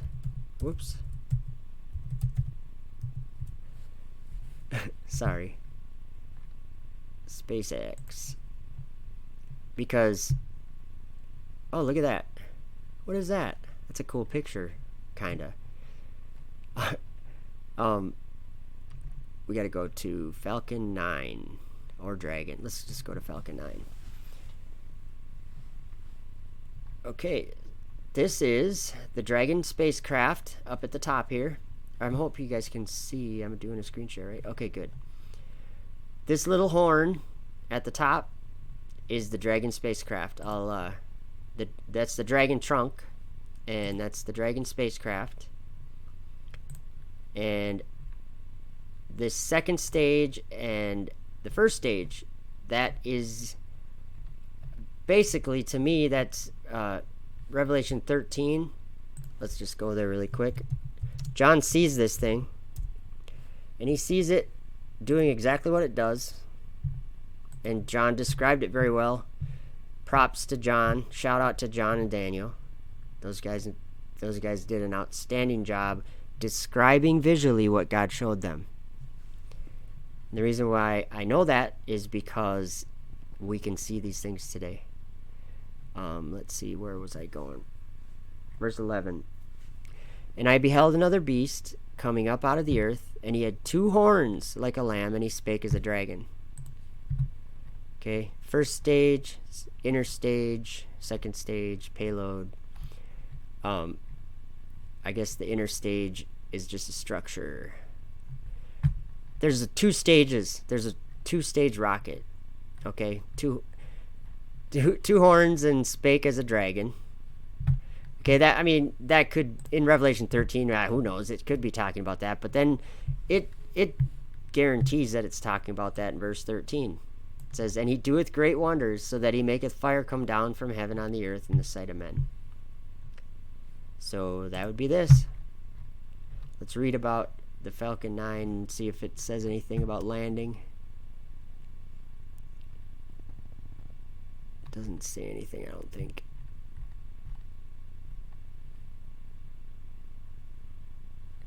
They want them to be reusable, so they figured out a way to land them. But in my understanding, they're not landing anything. Well, they are, but it's only a satanic miracle. It's the only reason why that you can get a 23-story tall rocket to land.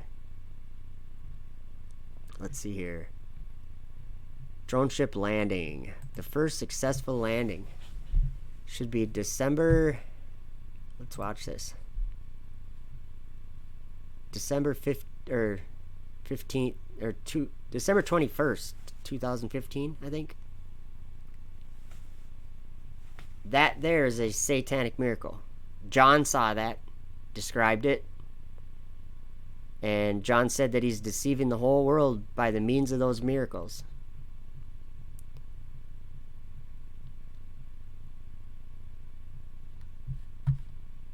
It's a serious thing. Very serious thing.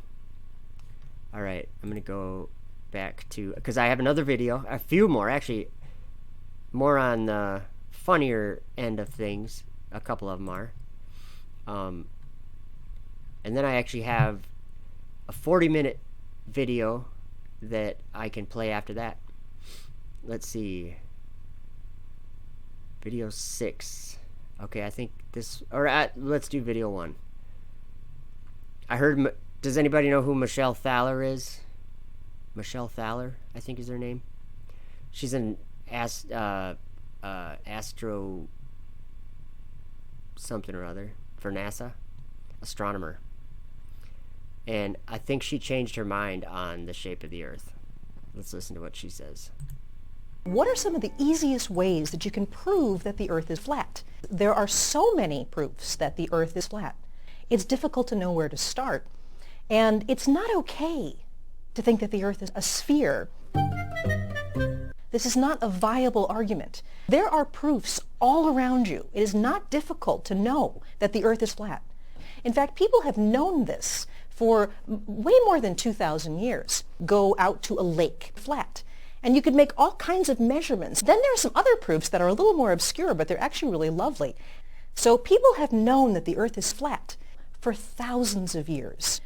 It's not okay to say that the Earth curved. And it's something where I keep getting this question. We really need to put this question to bed because we've known the Earth is flat. Flat.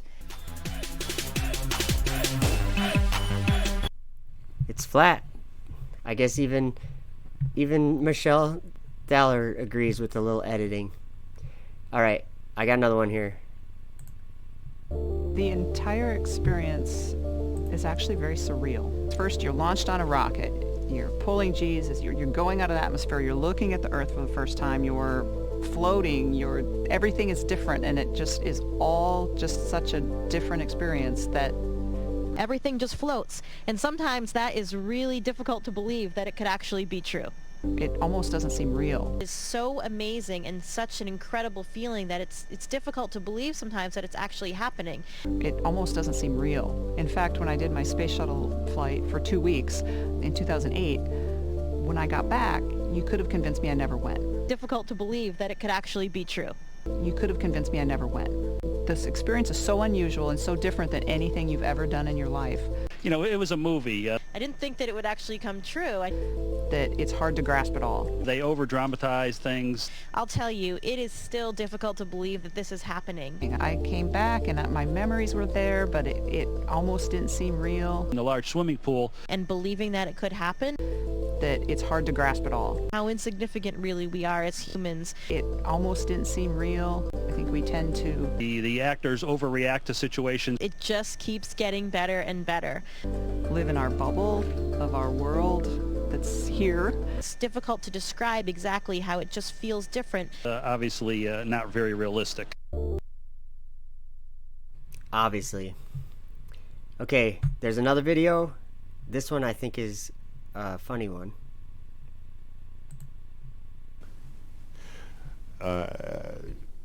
There are proofs all around you.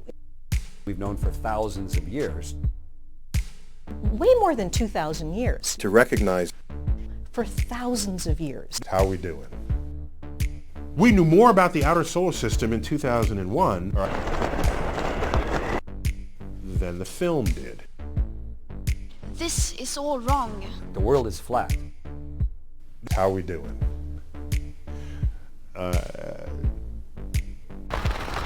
How dare you?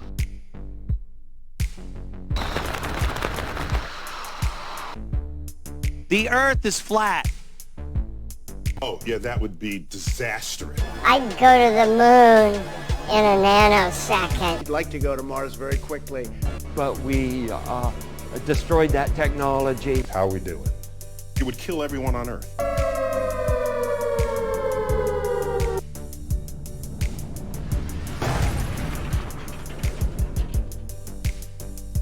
How dare you? The Earth is flat. We just discussed that. You have stolen my dreams and my childhood. But we are all standing under a glass ceiling right now. And the light is shining through. And then SpaceX is about helping make life multiplanetary. The weird part about it is space is so incredibly black, so incredibly dark. It's a bottomless pit. Bottomless pit. Pit. Bottomless pit. Pit. Pit. Pit. To continue the dream of Apollo.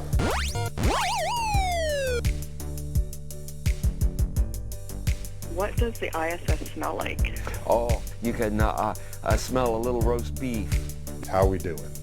The poop remained in the toilet. We landed with all of our poop.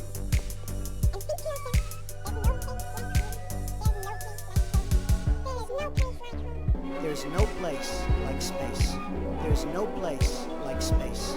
There's no place like... Station, this is your president. Do you hear me? Everything just floats. And sometimes that is really difficult to believe that it could actually be true.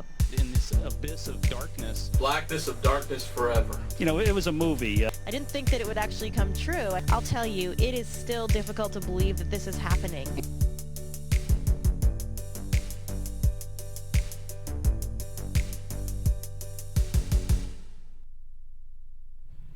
Okay, remember Apollyon, the angel of the bottomless pit? Let's check out this video. This is, I think it's like a 15-minute video, but it should be good. During the space age, we have increased the knowledge of our universe 1,000-fold. But thou, O Daniel, shut up the words and seal the book, even to the time of the end. Many shall run to and fro, and knowledge shall be increased. And for people all over the world, I am sure that they too join with Americans in recognizing what an immense feat this is. Apollyon. Because of what you have done, the heavens have become a part of man's world. Apollyon. And as you talk to us from the sea of tranquility, it inspires us to redouble our efforts to bring peace and tranquility to earth. For when they shall say, peace and safety, then sudden destruction cometh upon them, as travail upon a woman with child, and they shall not escape. For one priceless moment in the whole history of man, all the people on this earth are truly one. Apollyon. One in their pride in what you have done, and one in our prayers that you will return safely to earth. And they had a king over them, which is the angel of the bottomless pit, whose name in the Hebrew tongue is Abaddon, but in the Greek tongue hath his name Apollyon. Apollyon. Apollyon. Apollyon. I look back on those days now of landing on the moon, and I try and put myself in the position of the historians, maybe even off into the future, that look back and see that it was an international challenge and response that prompted the president to chart a course for this nation to go there. And but getting to some specifics, I'm aghast that just almost exactly 6 years to the day after we left the Earth to go to the moon and land, we launched a mission that in essence gave the Soviets the ability to say that they're equal to us technically, and then we proceeded in the next 6 years not to even fly one human in space. And I think it's going to be inconceivable when future historians look back and see that what a tremendous capability was put together by one nation, and then it was sort of set aside and laid to rest. And reminding us once again of the power and consequence of celestial extracurricular activities. Apollyon. Many Americans were part of Apollo. Apollyon. About 1 or 2 in each 1,000 citizens, all across the country. They were asked by their country to do the impossible, to envisage, to design, and to build a method of breaking the bonds of Earth's gravity. Apollyon. And then sally forth and visit another heavenly body. Apollyon. The principal elements, leaving Earth, navigating in space, and descending to a planet unencumbered with runways and traffic controls, would include the major requirements necessary for a spacefaring people. Apollyon. Today, a space shuttle flies overhead with an international crew. Today we have with us a group of students, among America's best. To you, we say, we have only completed a beginning. We leave you much that is undone. There are great ideas undiscovered, breakthroughs available to those who can remove one of truth's protective layers. One of truth's protective layers. Just a day before he died, President Kennedy compared our space program to a boy who comes upon a wall in an orchard. The wall is tall, it looks insurmountable, but the boy is curious about what lies on the other side. So he throws his cap over the wall, and then he has no choice but to go after it. Well, 25 years ago today, our nation, represented by these 3 brave men, made that climb.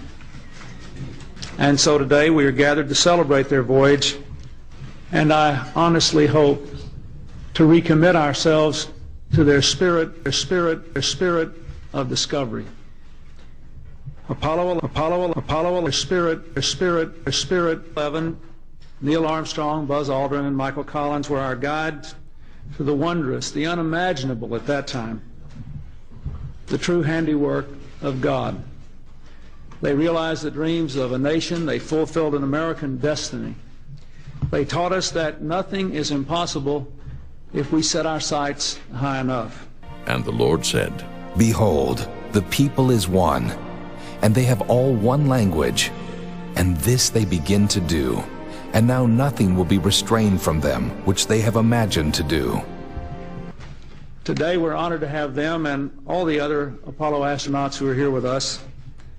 For every American who followed your journey, especially for those of us who were young on that fateful day 25 years ago, and for the young Americans who still dream dreams of a future in space, we thank you all. Looking back on that mission, one thing is clear that we ought to remember today. It wasn't easy. The ship to the heavens measured just 13 feet in diameter. Then I turned and lifted up mine eyes and looked, and behold, a flying roll. And he said unto me, What seest thou? And I answered, I see a flying roll. The length thereof is 20 cubits, and the breadth thereof 10 cubits. Then said he unto me, This is the curse that goeth forth over the face of the whole earth. For every one that stealeth shall be cut off, as on this side according to it. And every one that sweareth shall be cut off, as on that side according to it. I will bring it forth, saith the Lord of hosts. And it shall enter into the house of the thief, and into the house of him that sweareth falsely by my name. And it shall remain in the midst of his house, and shall consume it with the timber thereof, and the stones thereof. The destination was 3 days and a world away. On the third day, as the tiny module descended to the moon, it came dangerously close to a crash landing. That happens around here all the time. But Neil Armstrong took over the controls from the computer and landed safely. Man had not been rendered obsolete by the mechanical, and that hasn't happened yet. Not long after that, when he stepped on the moon, Mr. Armstrong marked the outer limit of the human experiment with those simple words, one small step for man, one giant leap for mankind. Apollyon. These men and the other astronauts who came before and after have helped us to step into another world right here on Earth. They've shown us that we can harness the technology of space in areas from the economy to the environment to education to information and technology. The products and knowledge that grew out of our space missions has changed our way of life forever and for the better. Apollyon. And in our quest, we have relearned a sense of confidence that has always been an essential ingredient of our American dream. Today, that journey continues. Our commitment to the space program is strong and unwavering. The best way to honor these men and all the others who have helped us so much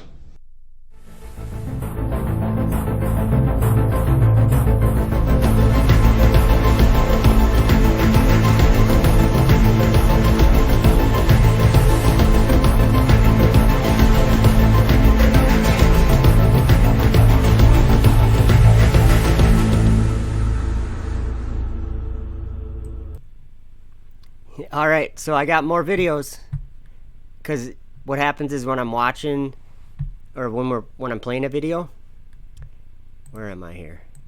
There we are. When I'm playing the videos, I go into my menu, like in my program, and I can grab a video, like whatever one seems appropriate. And every time when I go in there, I find like 10 videos. So I could just sit and play videos all night. The next one is, I named it, I'm Trying to Open Your Eyes. So let's watch this. If I spin this can, we know that according to the equations of motion, that we would expect that if once this is given a spin, Roger, Houston, Apollo 11. Going in from about 130,000 miles out. And we'll zoom our camera in slowly, get the most magnification we can. Over. Roger.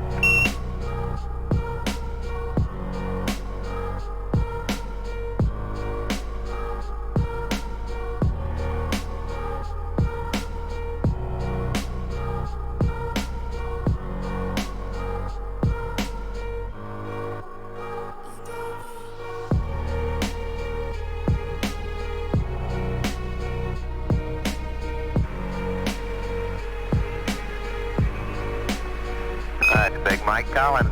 And it is sort of down in a dark corner, so we have a flashlight here to help us see things. And if I can let go of it carefully, it'll just hold itself right where it is. Roger. As long as it's disturb it will.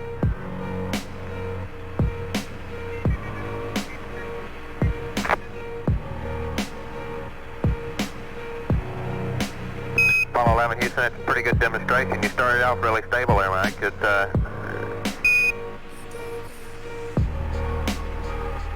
the problem is no matter how carefully you let go, you bump it just a tiny little bit, set it in motion, and once in motion, there she goes.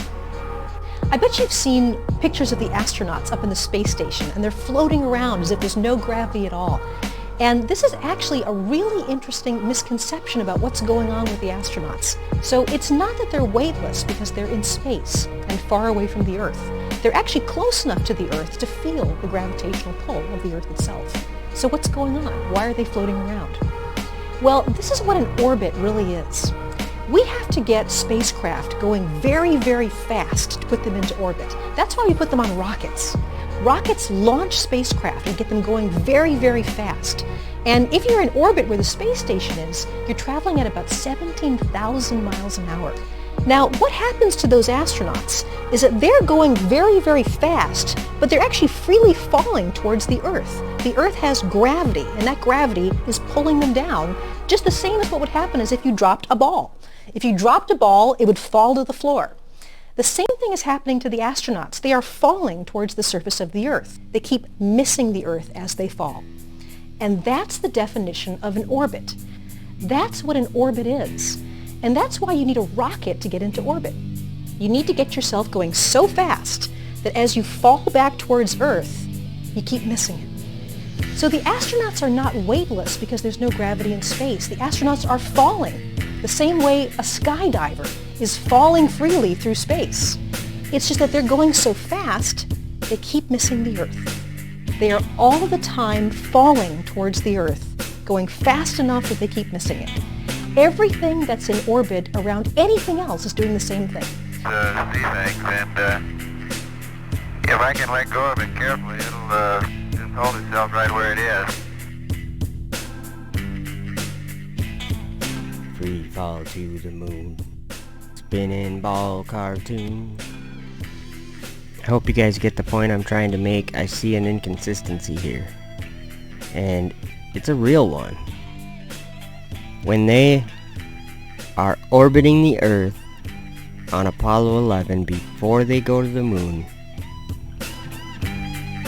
when they change their trajectory from that free fall orbit around the Earth, they have to go straight up towards the moon.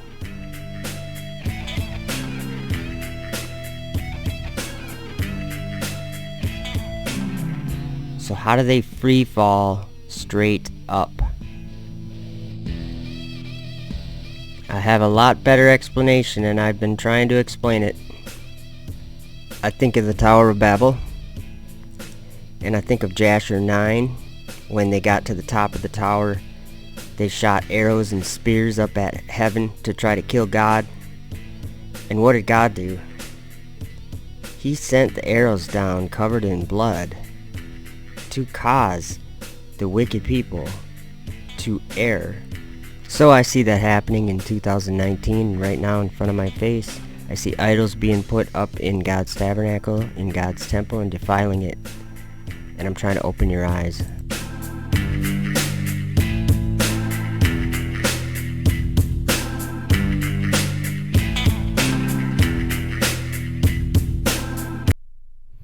So yeah, there you go. It makes no sense. They say, if you can get up to space, you're just floating there, you're orbiting, you're free-falling to the Earth, but you're going so fast, you'll just never hit. What a joke. These people just make this stuff up.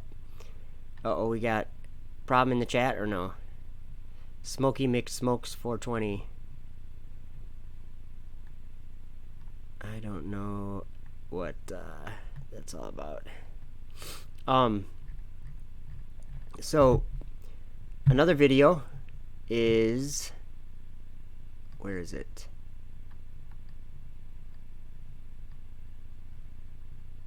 Okay, it's just, I have a choice between what I called a mini movie.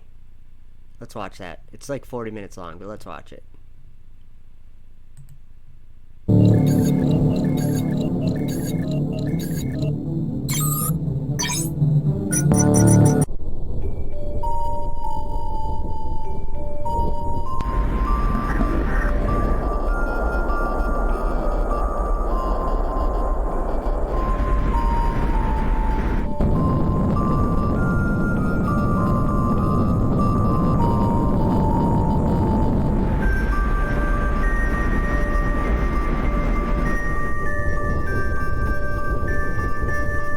And after these things I saw 4 angels standing on the 4 corners of the earth, holding the 4 winds of the earth, that the wind should not blow on the earth, nor on the sea, nor on any tree. And I saw another angel ascending from the east, having the seal of the living God. And he cried with a loud voice to the 4 angels to whom it was given to hurt the earth and the sea, saying, Hurt not the earth, neither the sea, nor the trees, till we have sealed the servants of our God in their foreheads. Concludes the test. Propulsion system safety completed nominally. I considered the horns, and behold, there came up among them another little horn, before whom there were 3 of the first horns plucked up by the roots. And behold, in this horn were eyes like the eyes of man, and a mouth speaking great things. And then SpaceX is about helping make life multiplanetary, and doing what we can to continue the dream of Apollo. And they had a king over them, which is the angel of the bottomless pit, whose name in the Hebrew tongue is Abaddon, but in the Greek tongue hath his name Apollyon. Sorry, I gotta pause it. I just, Cindy Heeman, I think it was. Sorry, all your comments got deleted. Smokey Mix Smokes 420 is no longer a moderator. I looked at him. I don't know what he was doing that for.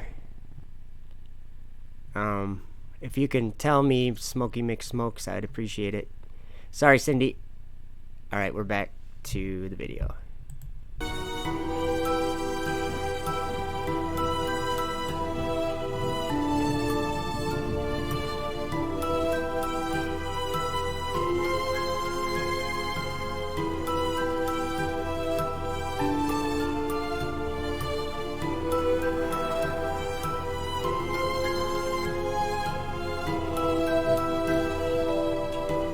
And he shall speak great words against the Most High, and shall wear out the saints of the Most High, and think to change times and laws, and they shall be given into his hand until a time, and times, and the dividing of time.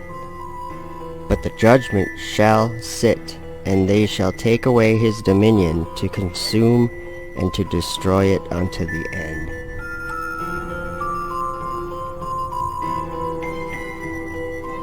And behold, in this horn were eyes like the eyes of man, and a mouth speaking great things.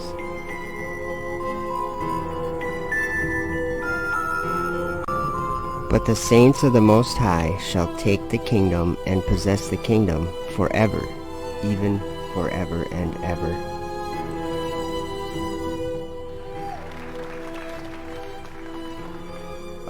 That's all a lot easier in 0G, by the way.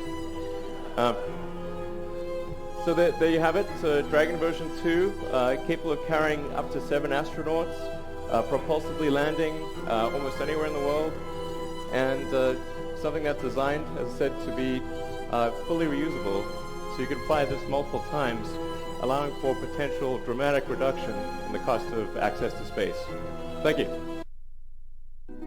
Then I lifted up mine eyes, and saw, and behold, there stood before the river a ram which had 2 horns, and the 2 horns were high, but one was higher than the other, and the higher came up last. I saw the ram pushing westward, and northward, and southward, so that no beasts might stand before him. Neither was there any that could deliver out of his hand. but he did according to his will, and became great.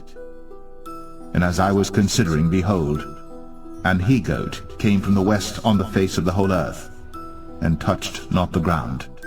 And the goat had a notable horn between his eyes. And he came to the ram that had 2 horns, which I had seen standing before the river, and ran unto him in the fury of his power. And I saw him come close unto the ram, and he was moved with choler against him, and smote the ram, and brake his 2 horns. And there was no power in the ram to stand before him, but he cast him down to the ground, and stamped upon him, and there was none that could deliver the ram out of his hand. Therefore the he-goat waxed very great, and when he was strong, the great horn was broken, and for it came up 4 notable ones toward the 4 winds of heaven. And out of one of them came forth a little horn, which waxed exceeding great toward the south, and toward the east, and toward the pleasant land. And it waxed great, even to the host of heaven.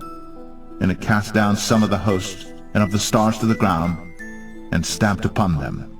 Yea, he magnified himself even to the prince of the host, and by him the daily sacrifice was taken away. And I beheld another beast coming up out of the earth, and he had 2 horns like a lamb, and he spake as a dragon. And he doeth great wonders, so that he maketh fire come down from heaven on the earth in the sight of men. This is the only place that humans have outside of planet Earth where humans can live. And if you like, down there on Earth, you can actually see it with your naked eye. You just go to the ISS website and it tells you when to see us. You can look up in the sky and you will see this bright little star moving over the sky. Enoch chapter 18 verses 13 through 15. I saw there 7 stars like great burning mountains. And to me, when I inquired regarding them, the angel said, "This place is the end of heaven and earth. This has become a prison for the stars and the host of heaven. And the stars which roll over the fire are they which have transgressed the commandment of the Lord in the beginning of their rising, because they did not come forth at their appointed times. And he was wroth with them, and bound them till the time when their guilt should be consummated, even for 10,000 years." And here we are, 6 humans on the International Space Station, the embassy of humankind out in space, continuing an 18-year uninterrupted human presence on this fantastic laboratory. You can look up in the sky and they that dwell on the earth shall wonder, whose names were not written in the book of life from the foundation of the world, when they behold the beast. You can look up in the sky and they behold the beast. You will see this bright little star. They behold the beast moving over the sky. They behold the beast that was, and is not, and yet is. And here is the mind which hath wisdom. The 7 heads are 7 mountains, on which the woman sitteth. And there are 7 kings. 5 are fallen, and 1 is, and the other is not yet come. And when he cometh, he must continue a short space. And the beast that was, and is not, even he is the 8th, and is of the 7, and goeth into perdition. You can see that on many, many nights, and if you see it, think about that humans actually built this. That and they that dwell on the earth shall wonder. There are right now 6 humans, soon only 3 humans up here, out of the 7 billion humans that live down on Earth. So when they behold the beast, give these guys a wave when you see them. When they behold the beast, 5 are fallen, and 1 is. I saw in my vision by night, and behold another beast, a second, like to a bear, and it raised up itself on one side, and it had 3 ribs in the mouth of it, between the teeth of it. And they said thus unto it, Arise, devour much flesh. After this I beheld, and lo, another, like a leopard, which had upon the back of it 4 wings of a fowl. The beast had also 4 heads, and dominion was given to it.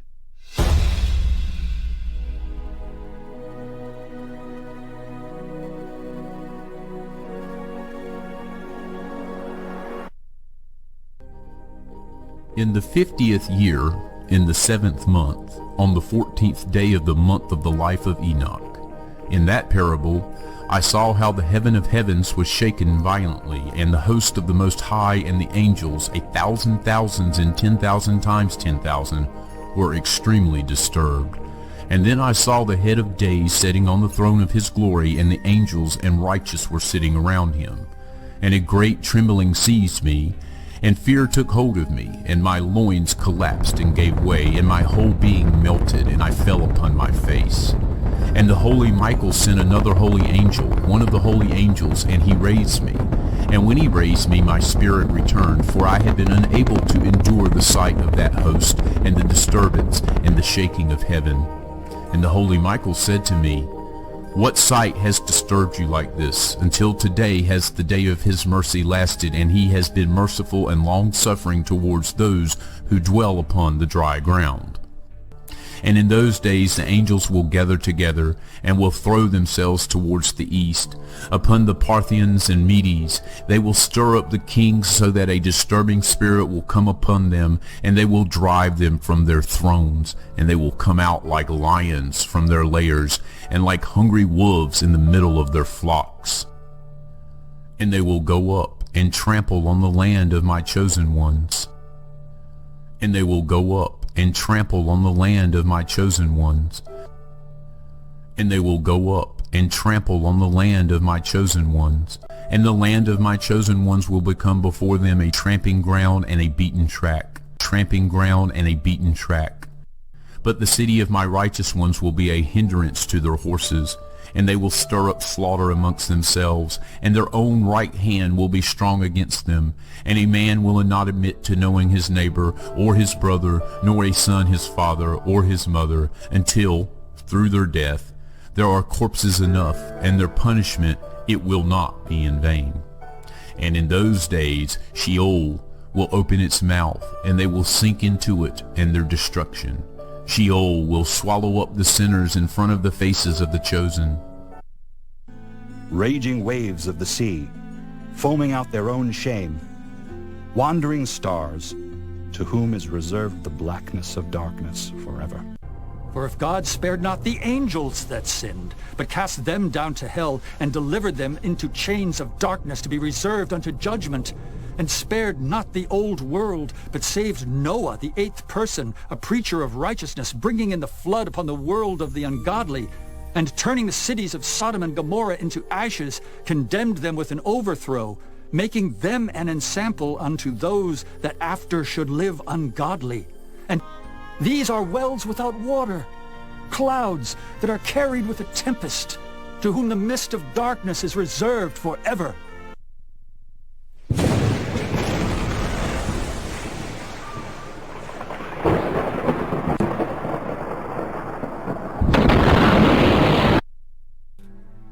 Then I turned and lifted up mine eyes and looked, and behold, a flying roll. And he said unto me, What seest thou? And I answered, I see a flying roll. The length thereof is 20 cubits, and the breadth thereof 10 cubits. Then said he unto me, This is the curse that goeth forth over the face of the whole earth. For every one that stealeth shall be cut off, as on this side according to it. And every one that sweareth shall be cut off, as on that side according to it.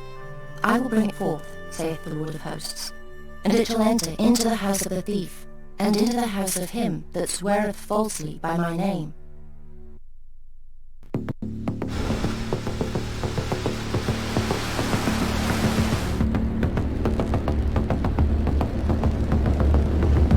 And this gospel of the kingdom shall be preached in all the world for a witness unto all nations, and then shall the end come. The sun shall be turned into darkness, and the moon into blood, before the great and terrible day of the Lord come. For the stars of heaven and the constellations thereof shall not give their light. The sun shall be darkened in his going forth, and the moon shall not cause her light to shine. And there appeared a great wonder in heaven, a woman clothed with the sun, and the moon under her feet, and upon her head a crown of 12 stars. And she being with child cried, travailing in birth, and pain to be delivered. And there appeared another wonder in heaven, and behold a great red dragon, having 7 heads and 10 horns, and 7 crowns upon his heads.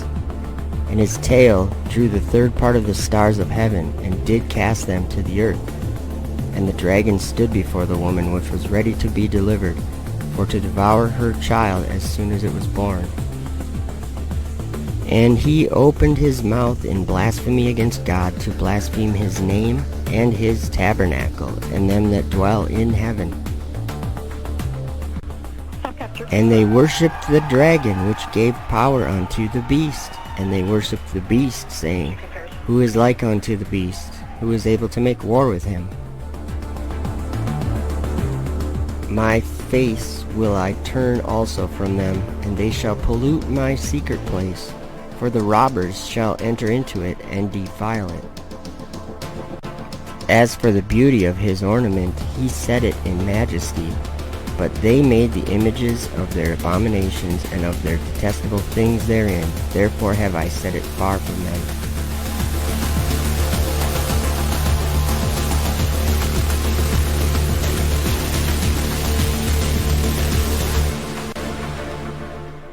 On behalf of Ripley, Little Earth, myself, and our crew, welcome to the Crew Dragon.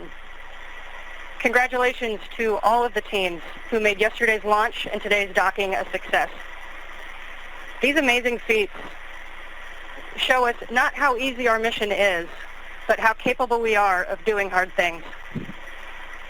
Welcome to the new era in spaceflight. Destruction cometh, and they shall seek peace, and there shall be none.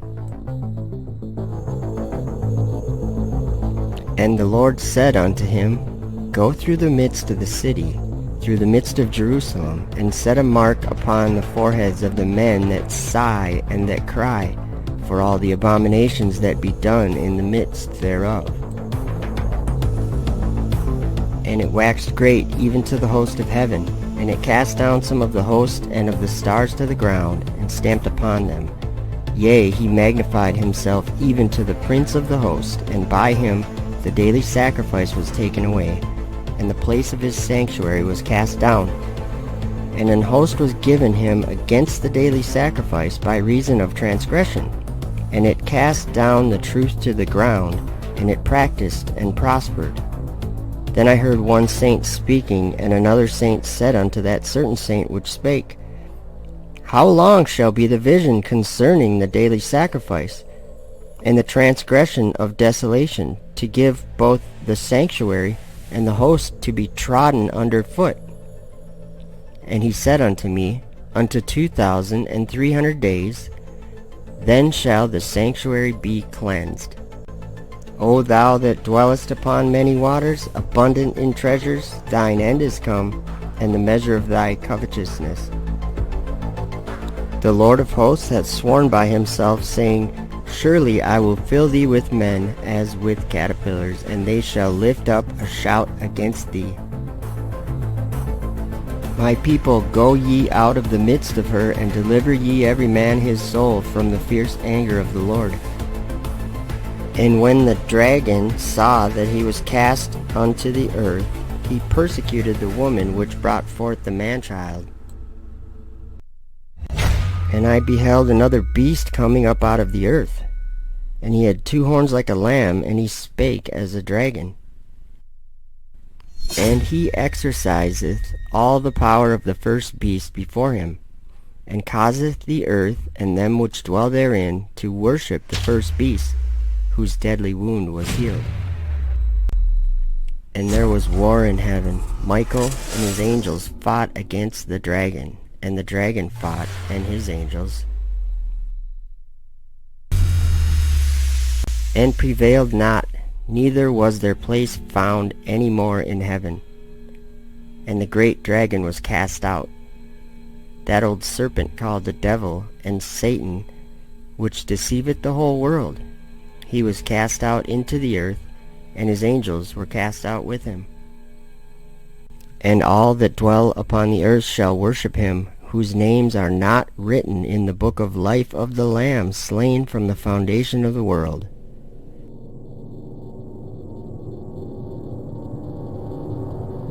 And he doeth great wonders, so that he maketh fire come down from heaven on the earth in the sight of men.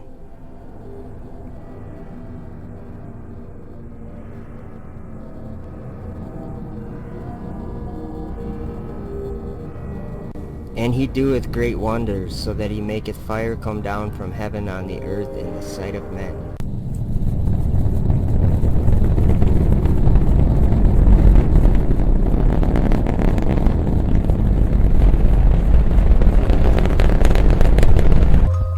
And deceiveth them that dwell on the earth by the means of those miracles which he had power to do in the sight of the beast, saying to them that dwell on the earth that they should make an image to the beast, which had the wound by the sword and did live. And it came to pass after this that I saw another host of wagons and men riding thereon, and coming on the winds from the east and from the west to the south. And their noise of their wagons was heard. And when this turmoil took place, the holy ones from heaven remarked it, and the pillars of the earth were moved from their place, and the sound thereof was heard from one end of heaven to the other in one day. I saw the treasuries of all the winds. I saw how he had furnished with them the whole creation, and the firm foundations of the earth. And I saw the cornerstone of the earth. I saw the four winds which bear the earth and the firmament of heaven.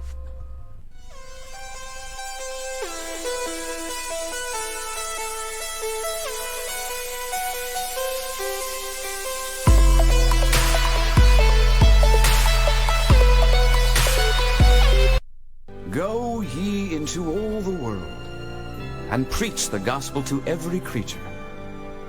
He that believeth and is baptized shall be saved, but he that believeth not shall be damned. And these signs shall follow them that believe. In my name shall they cast out devils. They shall speak with new tongues. They shall take up serpents. And if they drink any deadly thing, it shall not hurt them. They shall lay hands on the sick, and they shall recover. So then after the Lord had spoken unto them, he was received up into heaven, and sat on the right hand of God. And they went forth, and preached everywhere, the Lord working with them, and confirming the word with signs following. Amen.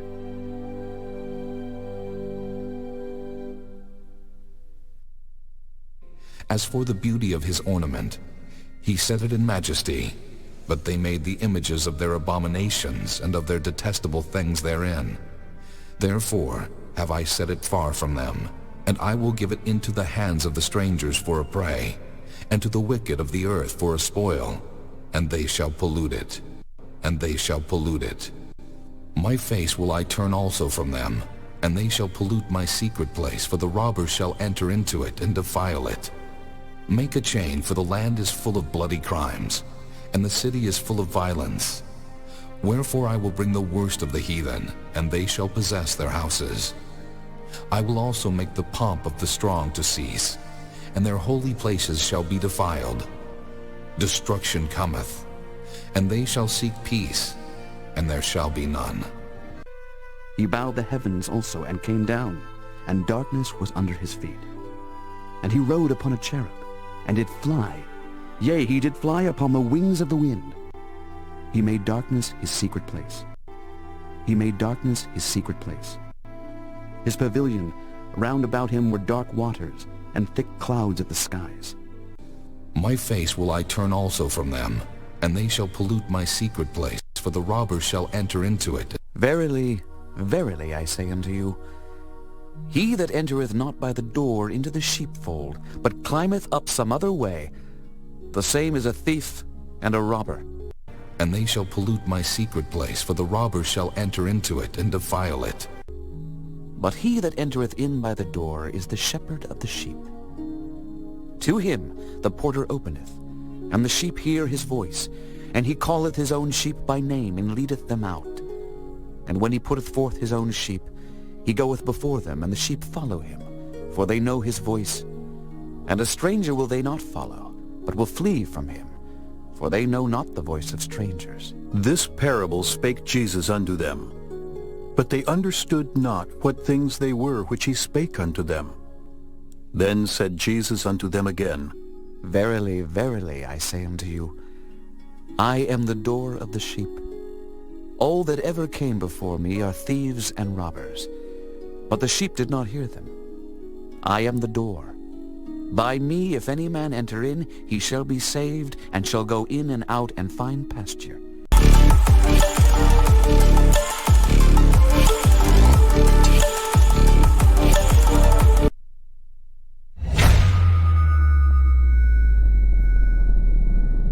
And in those days the angels shall return, and hurl themselves to the east upon the Parthians and Medes. They shall stir up the kings, so that a spirit of unrest shall come upon them, and they shall rouse them from their thrones, that they may break forth as lions from their lairs, and as hungry wolves among their flocks. And they shall go up and tread under foot the land of his elect ones.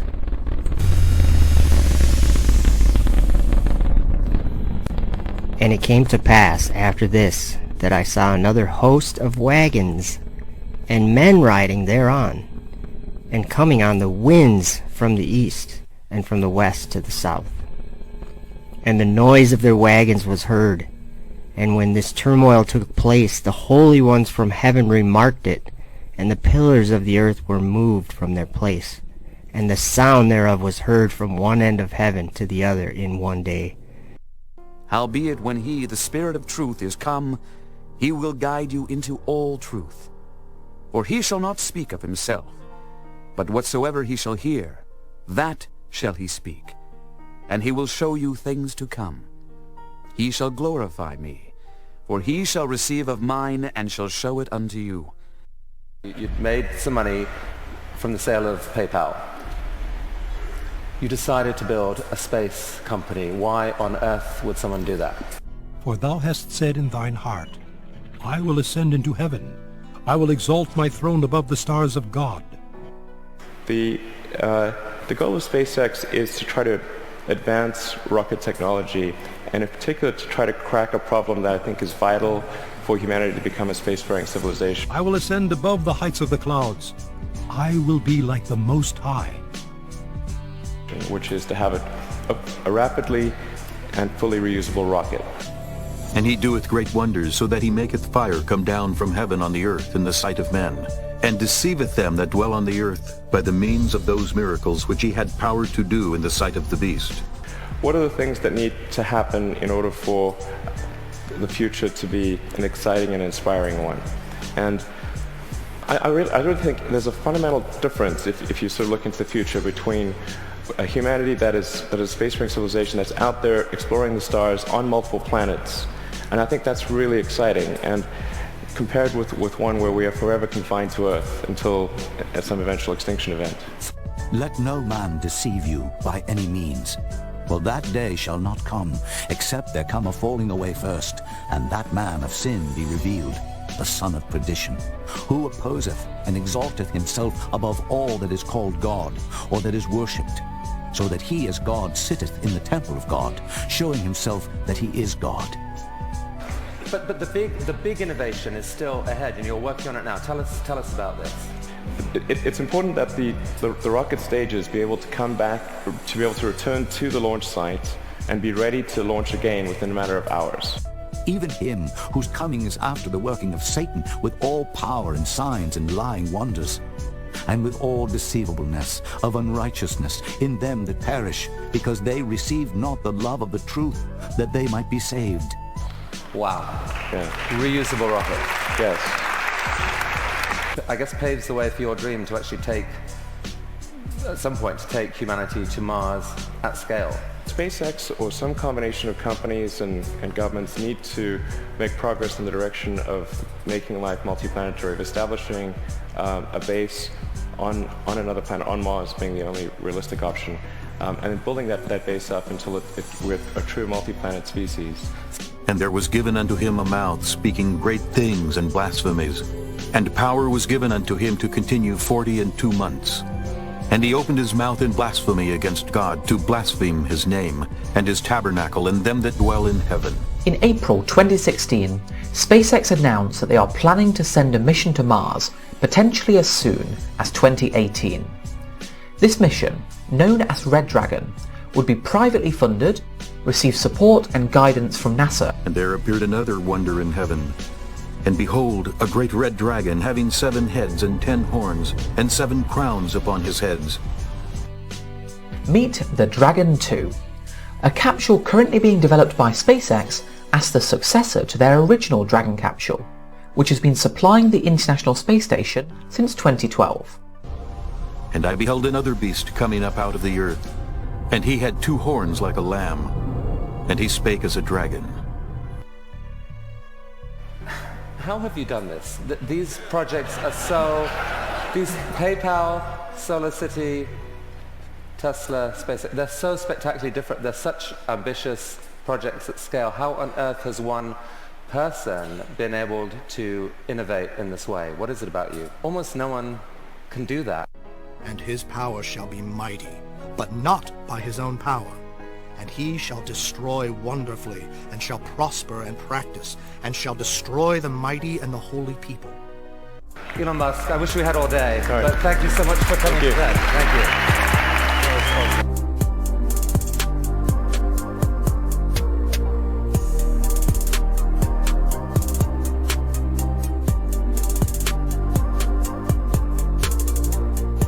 You're a neuroscience company, and you're working to build basically an interface to the brain. Yeah.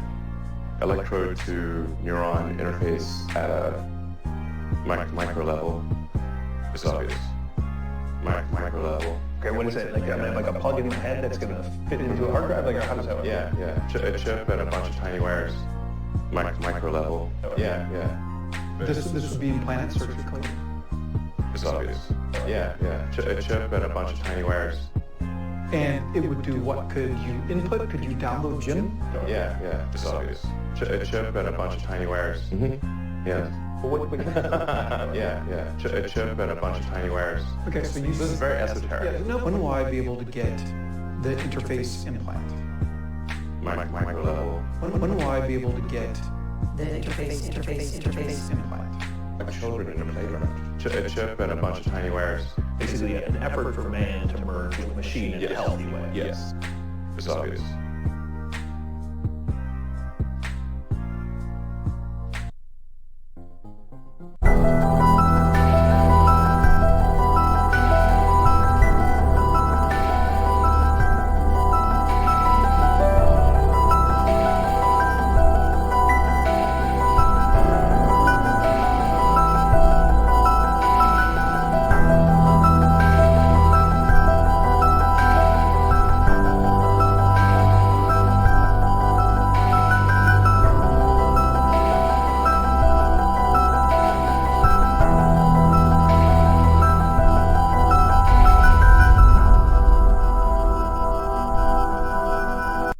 Elon Musk, pleasure to have you on.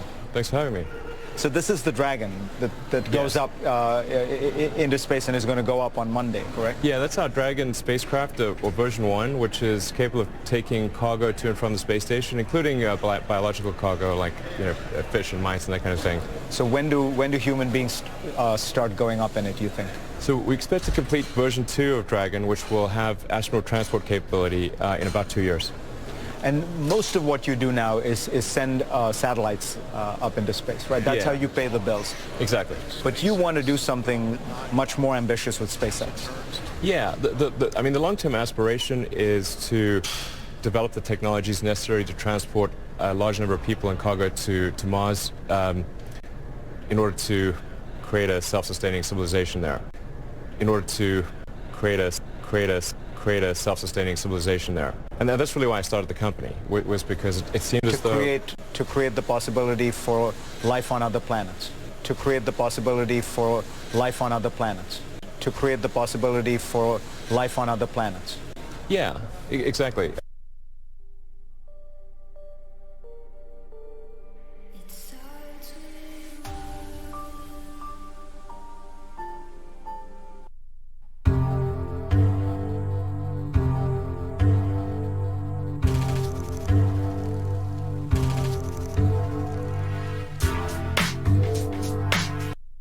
Now let's listen in. 9, 8, 7, 6, 5, 4, 3, 2, 1, 0. And I beheld another beast coming up out of the earth, and he had 2 horns like a lamb. And he had 2 horns like a lamb, and he spake as a dragon. And he spake as a dragon. And he spake as a dragon. And they worshipped the dragon which gave power unto the beast. And they worshipped the dragon which gave power unto the beast. Who is like unto the beast? Who is able to make war with him? And there was given unto him a mouth speaking great things and blasphemies. And power was given unto him to continue 42 months. And his tail drew the 3rd part of the stars of heaven, and did cast them to the earth. And he doeth great wonders, so that he maketh fire come down from heaven on the earth in the sight of men, and deceiveth them that dwell on the earth by the means of those miracles which he had power to do in the sight of the beast. And his tail drew the 3rd part of the stars of heaven, and did cast them to the earth. Because he knoweth that he hath but a short time. And deceiveth them that dwell on the earth by the means of those miracles which he had power to do in the sight of the beast. And he doeth great wonders, so that he maketh fire come down from heaven on the earth in the sight of men. In the sight of men. And deceiveth them that dwell on the earth by the means of those miracles which he had power to do in the sight of the beast. For the devil is come down unto you, having great wrath. And he doeth great wonders, so that he maketh fire come down from heaven on the earth in the sight of men.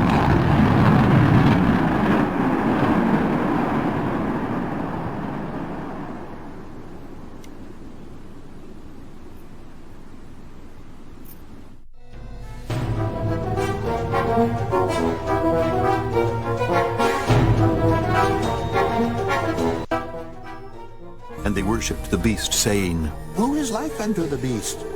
Who is able to make war with him? Wherefore didst thou marvel? I will tell thee the mystery of the woman and of the beast that carrieth her, which hath the 7 heads and 10 horns. The beast that thou sawest was and is not, and shall ascend out of the bottomless pit, and go into perdition. And they that dwell on the earth shall wonder, whose names were not written in the book of life from the foundation of the world, when they behold the beast that was, and is not, and yet is. And here is the mind which hath wisdom. The 7 heads are 7 mountains, on which the woman sitteth. And there are 7 kings, 5 are fallen. And there are 7 kings, 5 are fallen, and 1 is, and the other is not yet come. And when he cometh, he must continue a short space. And the beast that was, and is not, even he is the 8th, and is of the 7, and goeth into perdition. In my personal opinion, what gives me the greatest joy every day is being able to look outside and see God's creation, maybe a little bit from his perspective. His perspective. His perspective. I, the Lord, have called thee in righteousness, and will hold thine hand, and will keep thee, and give thee for a covenant of the people, for a light of the Gentiles, to open the blind eyes, to bring out the prisoners from the prison, and them that sit in darkness out of the prison house. I am the Lord, that is my name, and my glory will I not give to another, neither my praise to graven images. They shall be greatly ashamed that trust in graven images, that say to the molten images, Ye are our gods. Who among you will give ear to this? who will hearken and hear for the time to come? Bring forth the blind people that have eyes, and the deaf that have ears. Let all the nations be gathered together, and let the people be assembled. Who among them can declare this, and show us former things? Let them bring forth their witnesses, that they may be justified. Or let them hear and say, It is truth.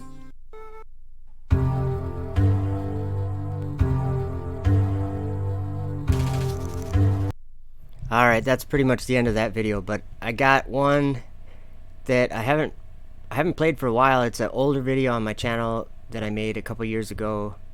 I think probably about 2 years ago. But Zechariah prophesied about flat earthers preaching flat earth. And I know that sounds kind of bold for me to say it that way, but if you check out this video, it's pretty interesting. So here we go. Hello. Were you aware that Zechariah, the prophet, mentioned? He mentioned all the things happening today with the flat Earth movement. I'll tell you. I'll show you about it. But what I want to say is this: if you're a flat earther and if you see this way, please realize that it's not time to be cool, and it's not time to think you have what it takes to see this way. You're inspired by God and should handle it responsibly. And this is how I'm finding all of this out. It's all in here. Okay, so Zechariah told us about this very specifically. We'll start in chapter 12 of Zechariah, verse 2. Now, this is kind of leading up to it, but behold, I will make Jerusalem a cup of trembling unto all the people round about, when they shall be in the siege both against Judah and against Jerusalem. And in that day will I make Jerusalem a burdensome stone for all people. All that burden themselves with it shall be cut in pieces, though all the people of earth be gathered together against it. That is what we're talking about here. This is Zechariah prophesied, us prophesying, if that makes sense. Yeah, he said, well, we're going to get to understanding here. We'll skip to verse 10. And I will pour upon the house of David and upon the inhabitants of Jerusalem the spirit of grace and supplications, and they shall look upon me whom they have pierced. I got to stop there and remind everyone that denies the Savior, the Jesus Christ, that Zechariah and Isaiah and all these prophets talked about Jesus and the things that happened to Jesus long before Jesus came. Okay, so let's, don't try to hide that from your mind. These were foretold things, and now we're going to prove once again that it's happening again with the flat earth movement. Okay. Okay, sorry about that little interruption. They shall look upon me whom they have pierced, and they shall mourn for him as one mourneth for his only son, and shall be in bitterness for him as one is in bitterness for his firstborn. In that day shall there be a great mourning in Jerusalem, as the mourning of Hadradrimmon in the valley of Megiddon. And the land shall mourn, every family apart, the family of the house of David apart and their wives apart, the family of the house of Nathan apart and their wives apart, the family of the house of Levi apart and their wives apart, the family of Shimei apart and their wives apart, and all the families that remain, every family apart and their wives apart. Okay, now this is where it gets good. Chapter 13, verse 1. In that day there shall be a fountain opened to the house of David and to the inhabitants of Jerusalem for sin and uncleanness. I have met lots of people, both Christian and not, that are flat earthers, that have experienced a sort of cleansing within their own life of sin. They've been perfecting things. Not that anyone's perfect. I'm saying they've been working on the worst parts very quickly. And I'm just saying I've experienced this in my life, a great change. And it shall come to pass, this is verse 2 of chapter 13 in Zechariah, and it shall come to pass in that day, saith the Lord of hosts, that I will cut off the names of the idols out of the land, and they shall no more be remembered. And also I will cause the prophets and the unclean spirit to pass out of the land. I think that's self-explanatory for the flat earthers too. Okay, verse 3. And it shall come to pass that when any shall yet prophesy, then his father and his mother that begat him shall say unto him, Thou shalt not live, for thou speakest lies in the name of the Lord. And his father and mother that begat him shall thrust him through when he prophesieth. Verse 4. And it shall come to pass in that day that the prophets shall be ashamed, every one of his vision, when he hath prophesied. Neither shall they wear a rough garment to deceive. It means they're not going to try to deceive.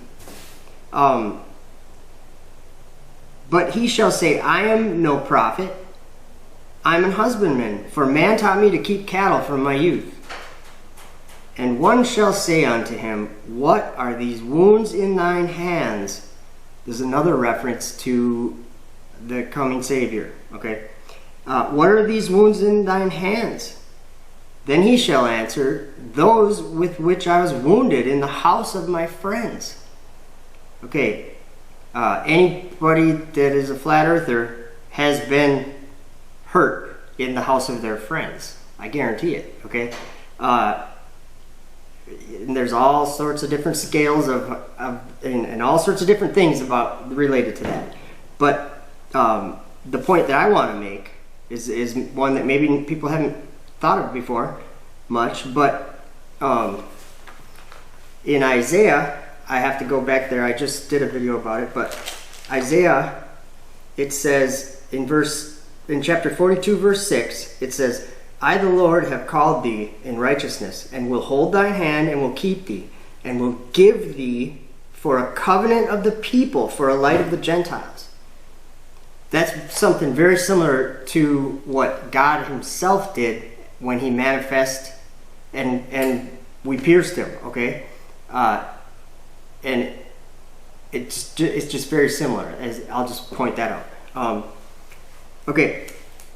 Let's see. We'll just go to, this is important right here, verse 8 and 9. And it shall come to pass that in all the land, saith the Lord, 2 parts therein shall be cut off and die, but a third shall be left therein. And I will bring the third through the fire, and will refine them as silver is refined, and will try them as gold is tried. They shall call on my name, I will hear them. And I will hear them, I will say, it is my people, and they shall say, the Lord is my God. Okay, within the Flat Earth movement, you can see that there is there's several different cliques. I don't know what you'd call it, but I see this happening myself. Okay, so what it said there was being brought through the fire. We're going to go to Revelation, and Jesus dictated that, well, an angel did, but these are Jesus's words when he's in heaven telling us about what must come to pass, what'll be in the future. And Revelation chapter 3, verse 18. Jesus is saying this to us, anyone that has ears to hear. I counsel thee to buy of me gold tried in the fire, that thou mayest be rich, and white raiment, that thou mayest be clothed, and that the shame of thy nakedness do not appear. And anoint thine eyes with eye salve, that thou mayest see. As many as I love, I rebuke and chasten. Be zealous, therefore, and repent. Behold, now this is important, guys. Behold, I stand at the door and knock. If any man hear my voice and open the door, I will come into him and will sup with him, and he with me. That's an offer you don't want to turn down. That's an awesome gift, okay? And it's real. So here's something to explain how this is happening. Okay, this is Jesus himself said this stuff when he was on the earth 2,000 years ago. He said, and I will pray the Father, and he shall give you another comforter, like another Holy Spirit, that he may abide with you forever, even the Spirit of truth. Okay, this is important, you guys. Whom the world cannot receive, because it seeth him not, neither knoweth him. But ye know him, for he dwelleth with you, and shall be in you. I will not leave you comfortless. I will come to you. Okay. Jesus isn't saying this just for fun. He's saying, well, we're not done yet.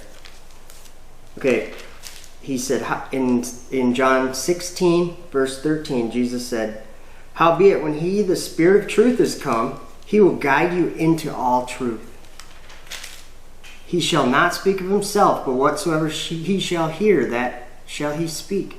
And he shall show you things to come. He shall glorify me, for he shall receive of mine, and shall show it unto you. That's awesome. And he does that, and it's all in here. You read this, and especially if you have eyes to see flat earth, this is something that becomes alive. Literally, it's the living Word of God in your hand. So, and if you don't have a Bible, email me, eftupworld@gmail, eftupworld@gmail.com, and I'll send you a Bible. Give me your address or whatever. All right, and I think that. Oh, well, no. There was one more verse that I had. Okay. Oh, well, I guess I'm going to read this one too. This is chapter 14, verse 19 in John, the Gospel of John. Yet a little while, apparently about 2,000 years, and the world seeth me no more. Or, well, no, he was talking about when he ascended to heaven. Okay, sorry. Yet a little while, and the world seeth me no more, but ye see me, because I live. Ye shall live also.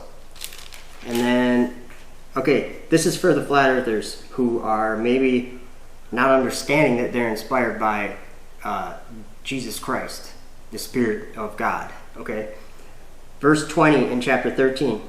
Verily, verily, truly, truly, I say unto you, he that receiveth whomever I send receiveth me, and he that receiveth me receiveth him that sent me.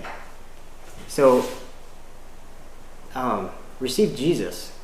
And I would suggest reading the red letters in the book of John, towards the end, John 17. Read John chapter 17 if you're a flat earther, okay? Understand that it is we're not giving anything up to love Jesus Christ. It's the most awesome thing that anybody has ever known. So, if you haven't found any value in that yet, please try to. Okay, that was about all I had to say about that. Zechariah told us about it. I'm hiding here somewhere. Whoops. Where am I? Okay, I gotta move my logo out of the way. How you guys doing? Alright, so I'm gonna end this, but I'm gonna play one video that's actually related to the title of this video about where's hell. Let's let the astronauts teach us about where hell is. And then I'm gonna head out, and thank you guys for showing up, and thank you for hanging out in the chat and for watching. Yeah, I think I encourage people to share these videos. Is Now You See TV on right now? I like watching their stuff. The Midnight Ride with David Carrico and John Pounders. That's good stuff. Good stuff. David Carrico is definitely one that I would probably call like a prophet of some kind. So anyway, let's watch this last video, and then I'm going to disappear right before your very eyes right now. Oh, it worked. All right, and this one is called What the Hell? The weird part about it is space is so incredibly black, so incredibly dark. It's a bottomless pit of deep black, almost so deep it almost has a texture when you look at it. Wandering stars, to whom is reserved the blackness of darkness forever.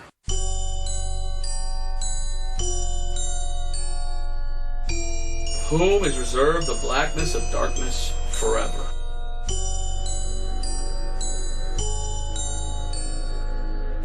The blackness of darkness forever. Well, I believe he's clearly talking about hell.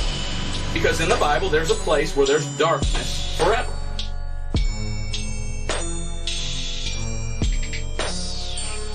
And it's called hell and the lake of fire.